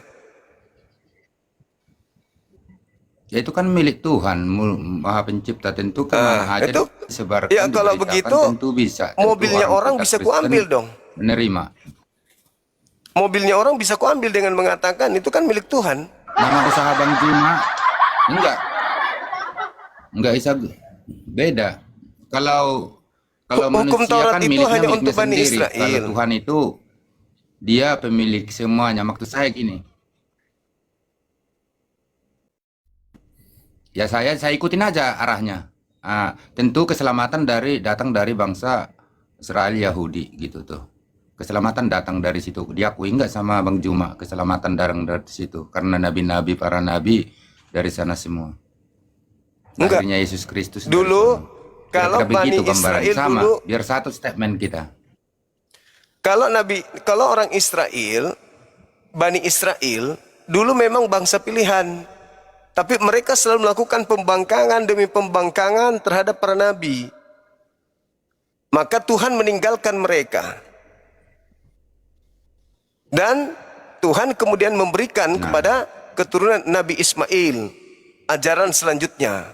Mereka ditinggalkan. Maka pelanjut daripada tongkat estafet pada para kenabian, ajaran para nabi itu dilanjutkan oleh keturunan Ismail, baginda Rasulullah Muhammad sallallahu alaihi wasallam. Dan Ishak berujung ke ajaran Yesus. Setelah Yesus tak ada lagi. Setelah Yesus yang ditunggu adalah Nabi yang akan datang. Jadi orang Yahudi itu Pak, berdasarkan Yohanes 1, Anda boleh baca, di situ jelas sekali dikatakan bahwa mereka menunggu Nabi yang akan datang. Ada 3 yang mereka tunggu. Yang pertama adalah Elia, yang kedua adalah Mesias, yang ketiga adalah Nabi yang akan datang. Itu yang mereka tunggu. Nah, pada saat Yesus hadir di bumi, di tengah-tengah mereka, Elia sudah ada, Mesias sudah ada. Yang belum ada adalah Nabi yang akan datang. Itu yang belum ada. Nah, inilah yang kemudian datang setelah Yesus. Nabi yang akan datang itu menurut pandangan kami tak lain dan tak bukan adalah baginda Rasulullah Muhammad sallallahu alaihi wasallam. Coba Anda baca di dalam Yohanes 1 nomor 19, nomor 20 dan 21. Orang-orang Yahudi, imam-imam dan orang-orang Lewi menunggu 3. Yang pertama Elia, yaitu Yohanes Pembaptis, yang kedua adalah Mesias yaitu Yesus, dan yang ketiga adalah Nabi yang akan datang. Siapakah Nabi yang akan datang setelah Yesus? Baginda Rasulullah Muhammad sallallahu alaihi wasallam. Baca dalilnya. Yohanes 1 nomor 19, nomor 20, nomor 21. Terus, baca juga kisah para rasul 3 Terus Gimana, gimana jawaban Bang Juma bahwa nanti katanya ya itu tentang ya sekala salah saya minta maaf, tapi sering saya dengar ke saudara kita muslim walaupun berbicara sharing langsung tatap muka, kalau ke yang dekat kan kita biasa-biasa ngobrol ya, kalau kita bertanya Nabi nanti akan datang, Nabi Isa membunuh Dajjal gitu loh, berarti kan yang terakhir siapa itu namanya kalau datang lagi? Iya, Nabi Isa datang membenarkan ajaran Nabi Muhammad. Kan ceritanya ketika Nabi Isa turun di tengah-tengah kaumnya Bani Israel, Nabi Isa ditolak. Lalu Nabi Muhammad datang menyampaikan kepada mereka, yang kalian tolak itu Nabi Isa loh. Tapi mereka tetap aja tidak mau beriman. Nah, nanti setelah datang Nabi Isa untuk yang kedua kalinya, barulah mereka beriman bahwa ternyata ajaran Nabi Muhammad itu betul. Bahwa sebenarnya yang ditolak oleh nenek moyang kita dulu itulah Mesias yang kita tunggu. Nah sekarang dia datang lagi. Kenapa dia datang? Karena dia datang untuk menjadi saksi. Menjadi saksi atas kebenaran agama Islam Nabi Muhammad, dan menjadi saksi atas kesalahan orang-orang yang telah menuhankan dia selain daripada Tuhannya. Itulah kalian. Makanya dikatakan di dalam Matius 24. Jadi kenapa? saya jadi Ya. Gimana bang? saya jadi bingung gitu loh. Kan Nabi terakhir, Kenapa? Nabi terakhir itu Nabi ke-25 menurut saudara kita Muslim Nabi Muhammad. Tentu Iya. tapi ada statement Nabi yang akan datang lagi, berarti Nabi Iya. Isa membunuh Dajjal dan seterusnya. Khawatir saya salah ngomong. Kalau saya manusianya nggak mau menyinggung atau salah satu kata juga tentang Alkitab saya dan dan kita orang lain, saudara kita Muslim. Maksud saya, kalau memang datang lagi tentu Nabi terakhir Nabi Isa. Jadi saya kan bingung, dibilang kan Nabi terakhir Nabi ke-25 Nabi Muhammad, kan gitu. Itu yang saya bingungkan. Arti katanya itu. Dia datang bukan membawa risalah baru. Dia datang justru rangkaian daripada ajaran Islam. Karena Islam mengatakan wa innahu la ilmul lis-sa'ah fala tamtarunna biha wattabi'un. Nabi Isa sungguh akan datang menjadi pertanda akan datangnya hari kiamat. Nah, Nabi Muhammad sebagai nabi penutup mengabarkan itu. Datang nanti Nabi Isa untuk menjadi hakim di akhir zaman. Siapa yang dihakimi? Si terdakwa. Siapa yang terdakwa? Orang-orang yang memfitnah dirinya sebagai Tuhan. Dia malu di hadapan Tuhannya. Makanya dalam Al-Quran surah Ali Imran ayat 116 itu kemudian ditanya, apakah engkau yang mengajarkan orang-orang ini menuhankan dirimu selain daripada aku, kata Allah. Tidak, aku tidak pernah mengajarkan mereka menuhankan diriku. Aku hanya mengajarkan mereka ketika aku datang di abad pertama. Aku ajarkan mereka muridku menyembah kepada Elohim. Tidak pernah aku ajarkan menyembah kepada diriku. Lalu kenapa mereka menyembahmu? Oh, ini saya tidak kenal, ini siapa ini? Ini kelompok di luar dari muridku. Saya lihat dia pemakan babi, dia tidak bersunat, dan dia juga tidak mengkuduskan hari Sabtu. Dia bukan pengikutku, cuman memakai namaku. Itulah tujuannya dia datang. Baca Matius 7 nomor 22, 23. Pada hari terakhir nanti banyak orang manggil aku Tuhan, bernubuat, mengusir setan, bermujizat pakai namaku. Pada saat itu aku akan berterus terang, enyahlah daripadaku, aku tidak mengenal kalian. Kalian semua adalah pembuat kejahatan. Jelas kok. Jelas kok dalilnya. Jadi ada kesinambungan antara ajaran Yesus dengan ajaran Nabi Muhammad. Nah, berarti kan enggak, karena saya sebenarnya baru ini saya bertanya-tanya dari kemarin kan 2 kali 3 kali ini naik ke Bang Juma. Saya kan belum pernah paling kita berbicara tentang judul Alkitab yang kita bahas. Jadi malam ini saya mau bertanya dulu biar bisa saya intinya ya kita pikir-pikir kayak mana apa bedanya di Al-Qur'an sama Alkitab itu. Tapi untuk saat ini pertanyaan saya rada mirip-mirip Al-Quran sama Alkitab itu tentang sunat juga. Yesus sunat. Kalau sunat itu berarti saudara kita Muslim bisanya jadi sunat kan. Kalau saya pelajari di Alkitab saya Kristen, kalau Yesus itu sunat jelas 8 hari dibawa. Maksud saya, tapi itu tentang perjanjian kekal Allah sama tradisi Yahudi karena dia lahir di Yahudi. Nah maksud saya kalau saudara kita Muslim berarti turunnya. Kalau sunat itu termasuk kewajiban tak apa itu ya? Maksudnya jadi sunat itu wajib tak gimana? Itu dari wajib, mana? Asalnya wajib. Apa? Jadi perintahnya itu dari mana? Apakah juga? Jadi ya, di kejadian kejadian 17 Abang, di situ diterangkan perjanjian kekalku adalah engkau Abraham, anak-anakmu, keturunanmu turun-temurun, ya, itu wajib hukumnya bersunat, gak boleh tidak. Maka di data nomor 23, 26 dan 23 sampai 26 jelas sekali di kejadian 17 itu manusia pertama yang sunat setelah Abraham itu Ismail, kakeknya Nabi Muhammad. Jadi bangsa Arab dan juga bangsa Yahudi, keturunan Ismail dan juga keturunan Ishak itu turun-temurun bersunat. Meskipun Nabi Muhammad tidak datang, mereka semua secara turun-temurun itu bersunat. Karena ajaran dari Ismail, ajaran dari Ishak, itu perjanjian kekal Tuhan. Makanya ketika Nabi Muhammad itu datang, orang-orang yang masuk Islam tidak seperti di Indonesia. Ketika misalnya bapak masuk Islam, baru disunat usia bapak sekarang ini. Karena Anda bukan orang Yahudi, Anda bukan orang Arab.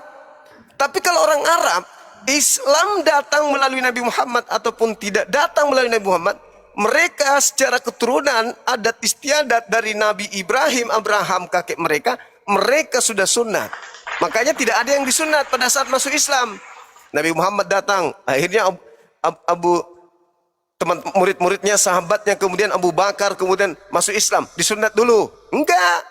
Kenapa enggak disunat dulu? Karena mereka sudah sunat dari kecil. Sudah jadi tradisi mereka. Nah, kemudian perintahnya kepada kami, Al-Quran surah An-Nahl. Apa perintahnya di situ? Tsumma auhayna ilaika anittawa millata Ibrahim hanifa. Millah.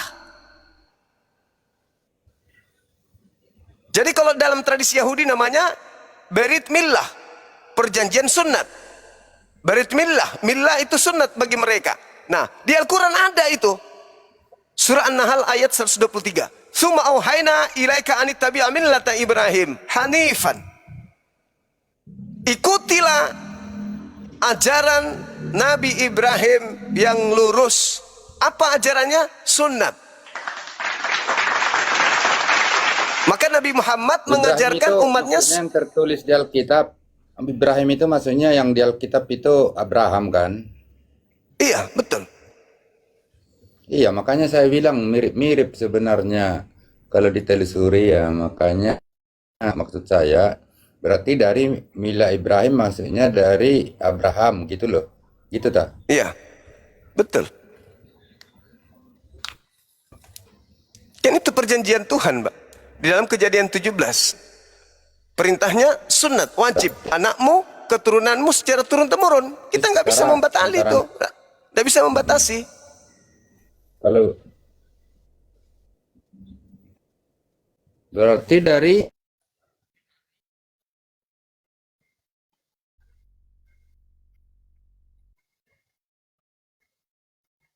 Alkitab. Halo. Terus anunya dari memang karena dia lahir di Yahudi tentu mengikuti adat tradisi Yahudi sama perjanjian kekal. Berarti kalau Nabi Muhammad itu berarti disunat di Quran mana apa tetap juga ada umurnya berapa hari gitu disunatnya itu.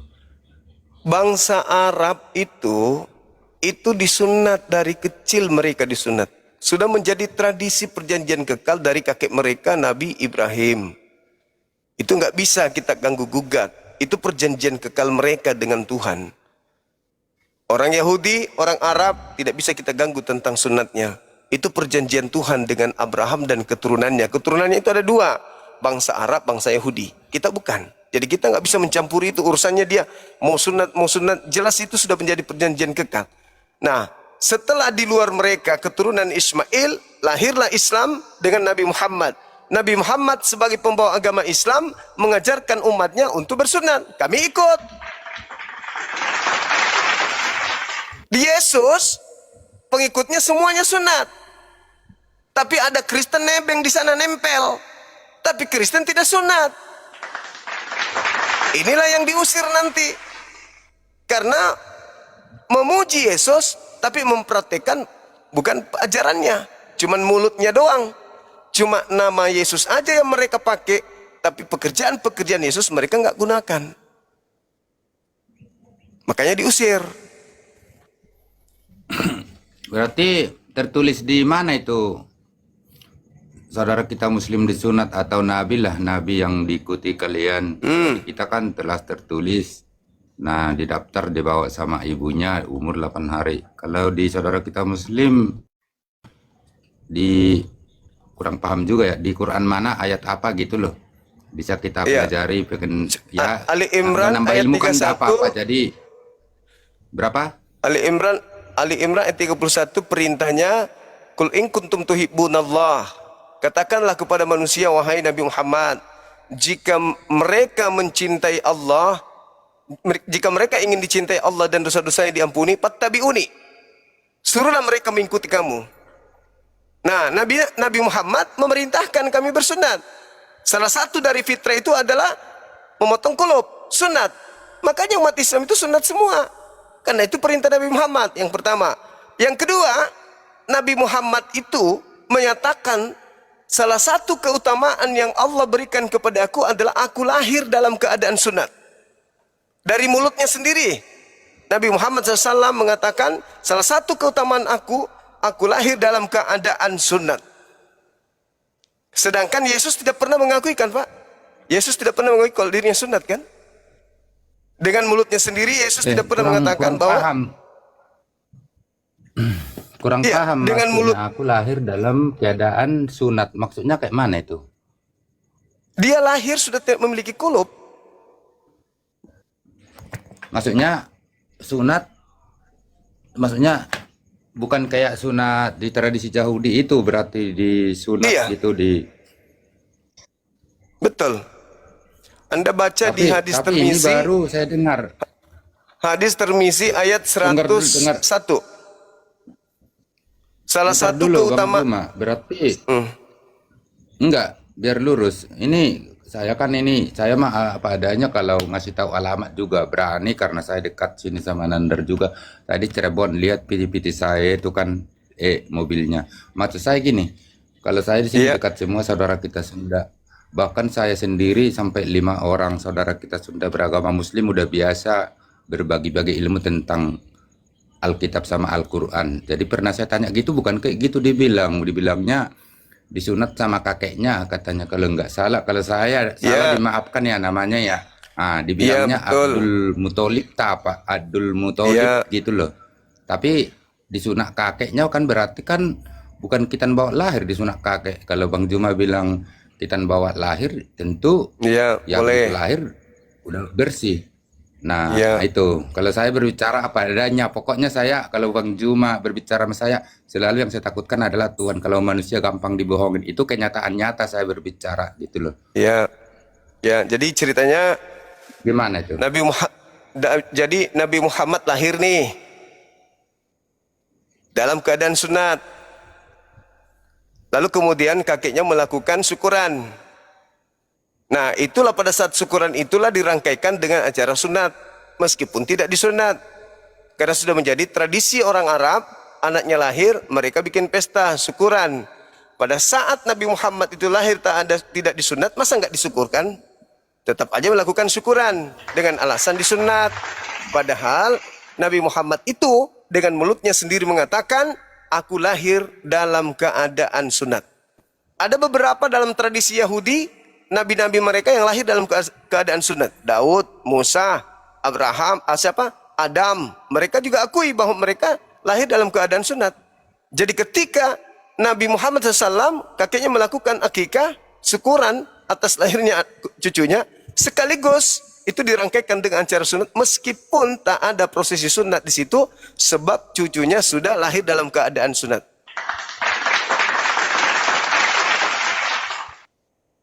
Begitu abangku. Oh iya, tapi yang saya dapat, oh ya udah terima kasih penjelasannya. Tapi kan yang saya dapat langsung kayak beda total tuh. Jadi seakan-akan dua versi karena Bang Juma tadi bilang gitu. Kalau dia bilang ya karena kita berbicara larinya kan tadinya kan bahas-bahas Yesus nanya ini baru kita bertanya boleh. Anda aja yang Anda saja, abang, Anda saja yang menutup otak, Anda yang menutup. Saya tidak membantah dalil itu. Nabi Muhammad lahir dalam keadaan sunat, kakeknya bikin pesta akikah. Dirangkaikan dengan acara sunat, meskipun tidak ada prosesi sunat.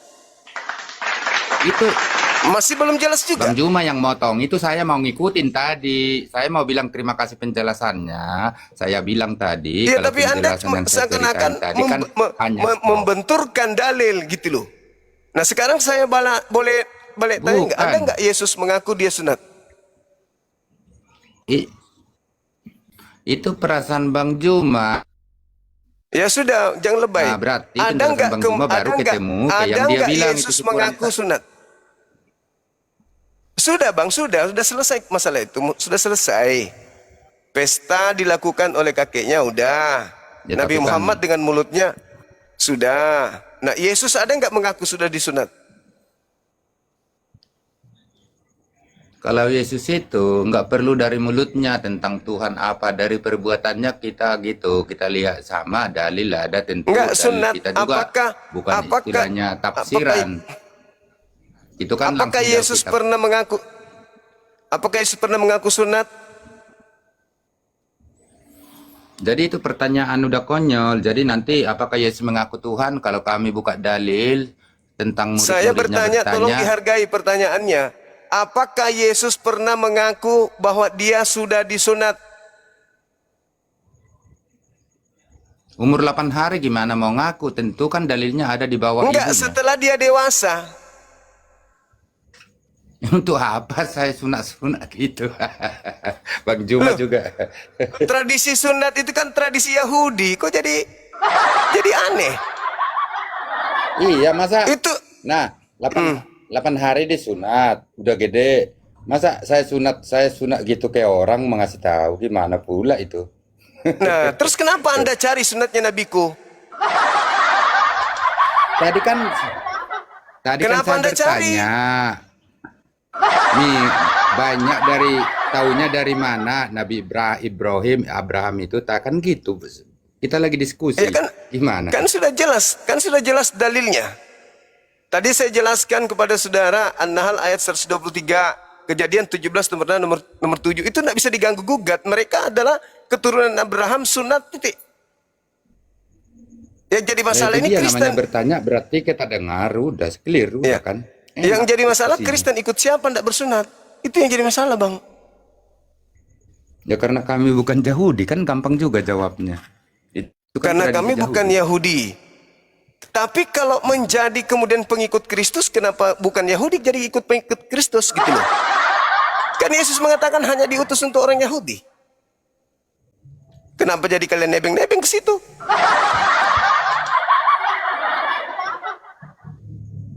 Giliran sunat bukan Yahudi, giliran ikut-ikutan jadi pengikut Yesus orang Yahudi. Mana yang betul? Yesus mengatakan, aku diutus hanya kepada domba yang sesat. Aku diutus hanya kepada domba yang sesat dari umat Israel. Nah, mana ucapan Yesus aku diutus untuk orang-orang di luar Yahudi? Ada nggak ucapannya Yesus? Nggak ada. Iya, yang mahal itu kan ajaran Yesus itu bagi kita bukan sunat menyunat Yesus itu yang kita ikutin. Ajarannya itu luar biasa kan gitu. Yang mana ajaran Yesus yang Anda ikuti?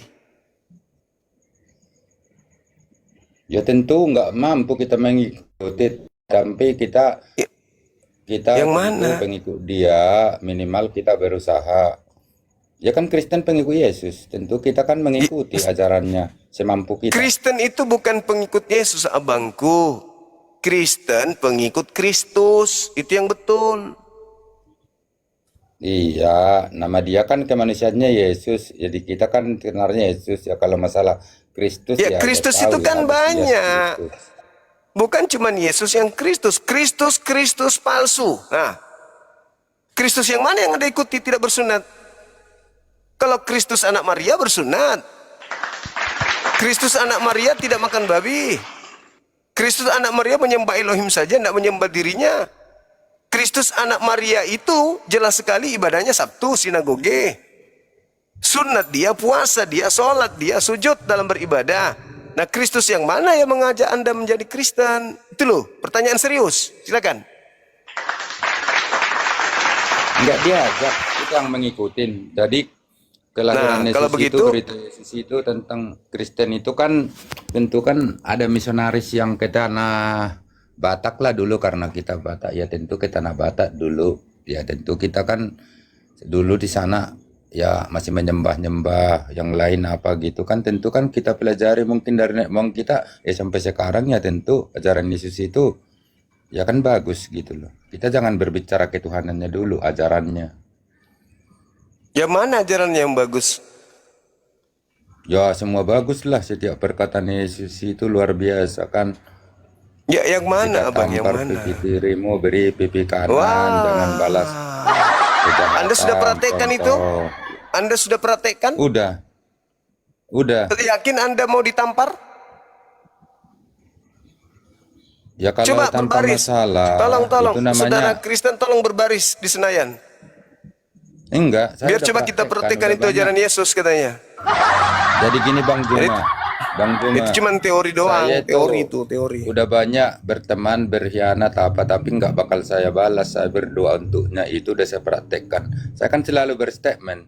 Saya malah berbicara ini, membohongi manusia gampang, bohongi Tuhan itu nggak bakal bisa, nggak ada yang tersembunyi sama hati saya, tahu saya bohong. Maksud saya ya saya praktekkan, udah banyak yang berkhianat apa ya, sesama berteman atau kita saling menolong terus berkhianat karena udah bisa, ya memang saya nggak bakal membalas. Saya doakan, udah mampu saya itu. Bagus lah kalau gitu abang. Iyalah, Sebentar ya harus sebentar gitu. lagi abang disalib sebagai penebus dosa untuk mengikuti Yesus. Kan pengikut Yesus kan? Enggak lah. Yesus Memang disalib, kita Anda harus disalibkan, harus kuat. Memang kita sekarang memikul salib. Yesusnya kan udah disalib tentu. Makanya kalau di Katolik itu kita berbicara saling menghargai. Katolik itu kan masih ada salibnya, Yesusnya tersalib di gerejanya. Kalau Kristen itu, Protestan, HKBP, saya itu Yesus itu nggak ada yang disalib, kita yang tersalib. Memikul beban harus kuat gitu loh. beban apa di Itulah Kristen bang? perbedaan-perbedaan. Di Kristen emang ada beban Banyaklah apa? beban. Apa? Salah satunya beban Sama di Kristen aja. itu apa? Ya apa bebannya di Kristen? Ya pergumulan hidup ini kan. Apa itu bang? Pergumulan Semua hidup mana binatang, diceritain? semua binatang boleh kalian makan, minuman boleh kalian minum, ibadah juga nggak ada yang wajib. Apa yang berat di Kristen? Masa Apa yang berat? hanya sekedar itu? Pergumulan hidup ini dalam loh Bang Juma.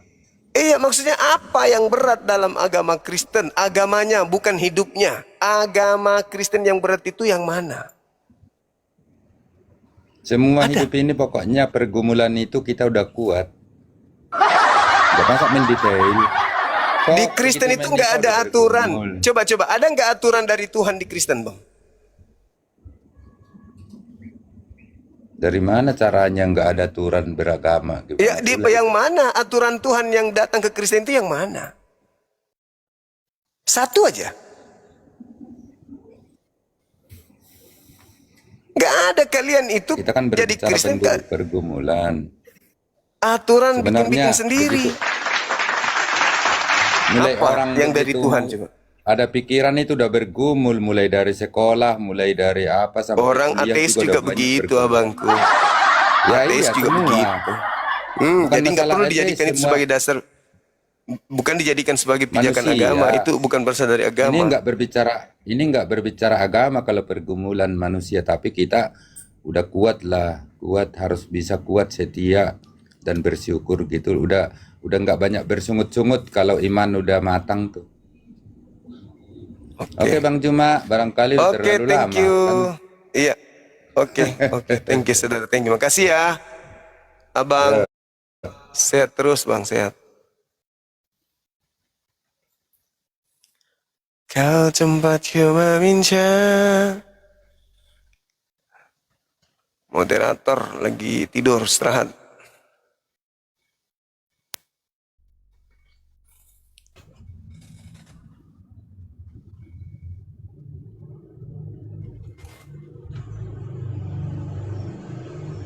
Halo, selamat malam saudara Yosua.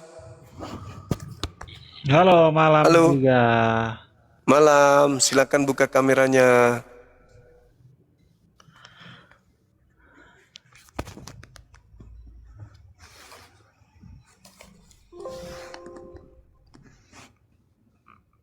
Halo, silakan. Silakan, Bang. Mau diskusi apa kita, Bang? Itu temanya tuh. Maryam 32 dan Lukas 11 ayat 2, ya. Iya.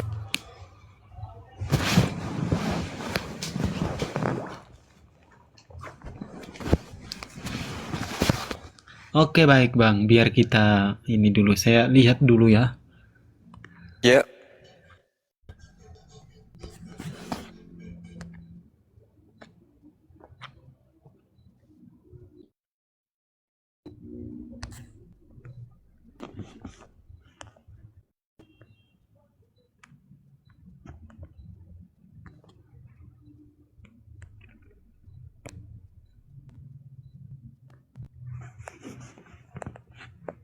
silakan.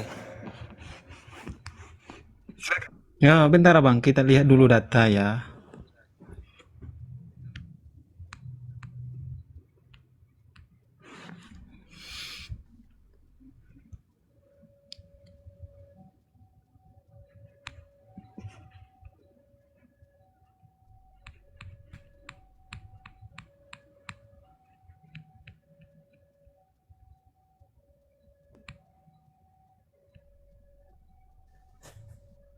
Sudah?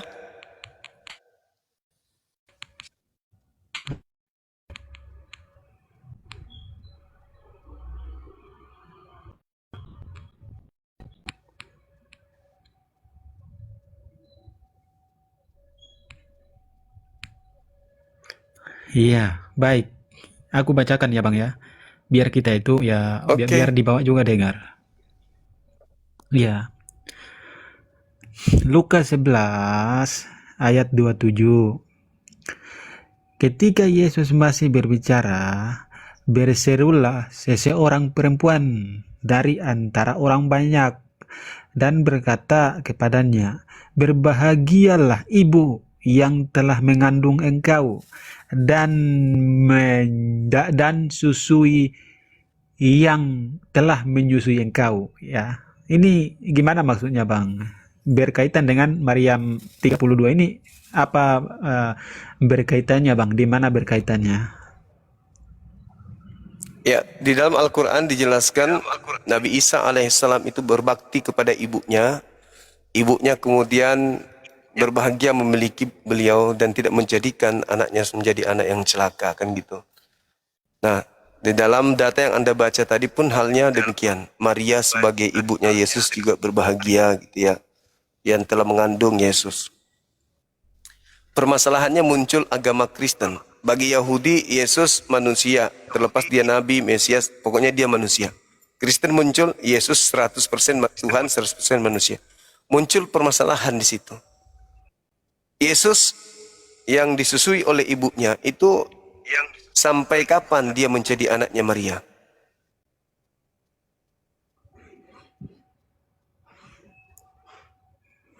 Iya baik Bang. Tapi kita menurut Abang Isa sama Yesus itu sama apa enggak Bang? Biar maksudnya karena menurut saya beda Bang. Menurut Abang gimana Bang? Ya, terserah, saya ikut aja. Beda, kalau memang mau beda-beda, saya ikuti. Silakan. Ah, kalau beda gitu ngapain kita bahas Bang? Kalau kenapa kita mau bahas itu kalau Abang sendiri mengatakan bahwa beda Bang, berarti ya kalau udah beda Nabi ngapain kita Isa mau di kami, sama-samakan lagi Bang? Benar gak Bang? Nabi Isa selama-lamanya anak dari Bunda Maryam. Titik. Di bumi anaknya Bunda Maryam, di surga anaknya juga Bunda Maryam. Tidak pernah berubah statusnya. Yesus di bumi adalah anak Maria. Di surga Yesus masih anak Maria enggak? Silakan. Iya, iya, Yesus kan anak Maria ya. Tetapi justru bukan itu yang kita bahas. Tapi Abang tadi kan mengatakan bahwa Yesus dengan Isa itu berbeda. Saya sepakat sama Abang. Karena memang ibunya mereka itu berbeda. Yesus kami, ibunya Ya Maria. sudah. Maria itu Ya ngapa seorang dibahas itu perempuan Yehuda. kalau begitu? Dengar dulu. Kalau begitu. Iya, maksudnya gini Bang. Kan Abang udah mengakui bahwa beda. Berarti kita harus membahas yang Bang, karena Bang sendiri yang mengatakan bahwa beda benar karena ibunya berbeda. Pertanyaan Bisa saya dalam bukan mengenai kitab Abang. persamaan, bukan. Yang sedang saya ingin tahu, kenapa kalian di tengah-tengah orang Yahudi mengatakan Yesus anak orang, Islam juga mengatakan Yesus anak orang, kalian hadir Yesus anak Tuhan. Nah, permasalahannya di sini adalah Maria ini mau dikemanakan? sampai kapan status Yesus ini sebagai anaknya. Gitu loh. Ya. Jadi Yesus itu menurut menurut di dalam literasi atau menurut catatan sejarah atau di dalam kitab kami, ya. Gini Bang ya. Yesus itu memang anak Maria, ya. Itu di dunia, ya. Tetapi dia udah mati, kemudian bangkit, ya. Kemudian udah di surga. Itu sebenarnya kita tidak bisa membahas itu Bang, karena kita ini tidak tahu bagaimana di surga itu dia mengangkat Maria sebagai ibunya, tahu Maria juga masih mengangkat dia sebagai anaknya. Ya sebenarnya itu Bang hal yang tidak kita mengetahui Bang. Kok nggak tahu saya, kan di surga yang di saya surga tahu, kan Bang. Yesus masih Saya membahas di hal surga yang saya tahu, Yesus. Bang. Di surga Yesus masih anak manusia. Yes. Iya, memang sesuai manusia sejarah, di situ siapa? sesuai kitab. Manusia di situ siapa? Manusia masih Yesus. Ibunya Yesus. siapa? Ibunya siapa? Iya. Iya, ibunya itu di dunia kan ibunya Maria. Di surga dia juga masih anak manusia, berarti anak Maria dong. Ya, aku bilang ya, tetapi aku bilang tidak mau membahas hal yang aku tidak tahu. Itu. Lah, kenapa nggak Aku tahu? itu membahas Dalilnya hal jelas. aku tahu. Markus 14:62. Dia anak manusia, duduk di sebelah kanan yang maha tinggi. Anaknya Maria kan? Anaknya manusia kan? Manusia yang Yes. dimaksud punya anak itu anaknya Maria. Iya. Berarti di surga Yesus ini anak Maria. Betul? Karena aku tadi udah bilang Bang, di dunia itu memang anak Maria, tetapi Di setelah naik ke surga, di surga dalilnya Markus Setelah naik ke surga. 14:62. Setelah naik ke surga, dia lupa ibunya, jadi anak durhaka gitu. Di surga dia masih anak manusia. Berarti dia itu adalah anak iya Maria. justru dia itu.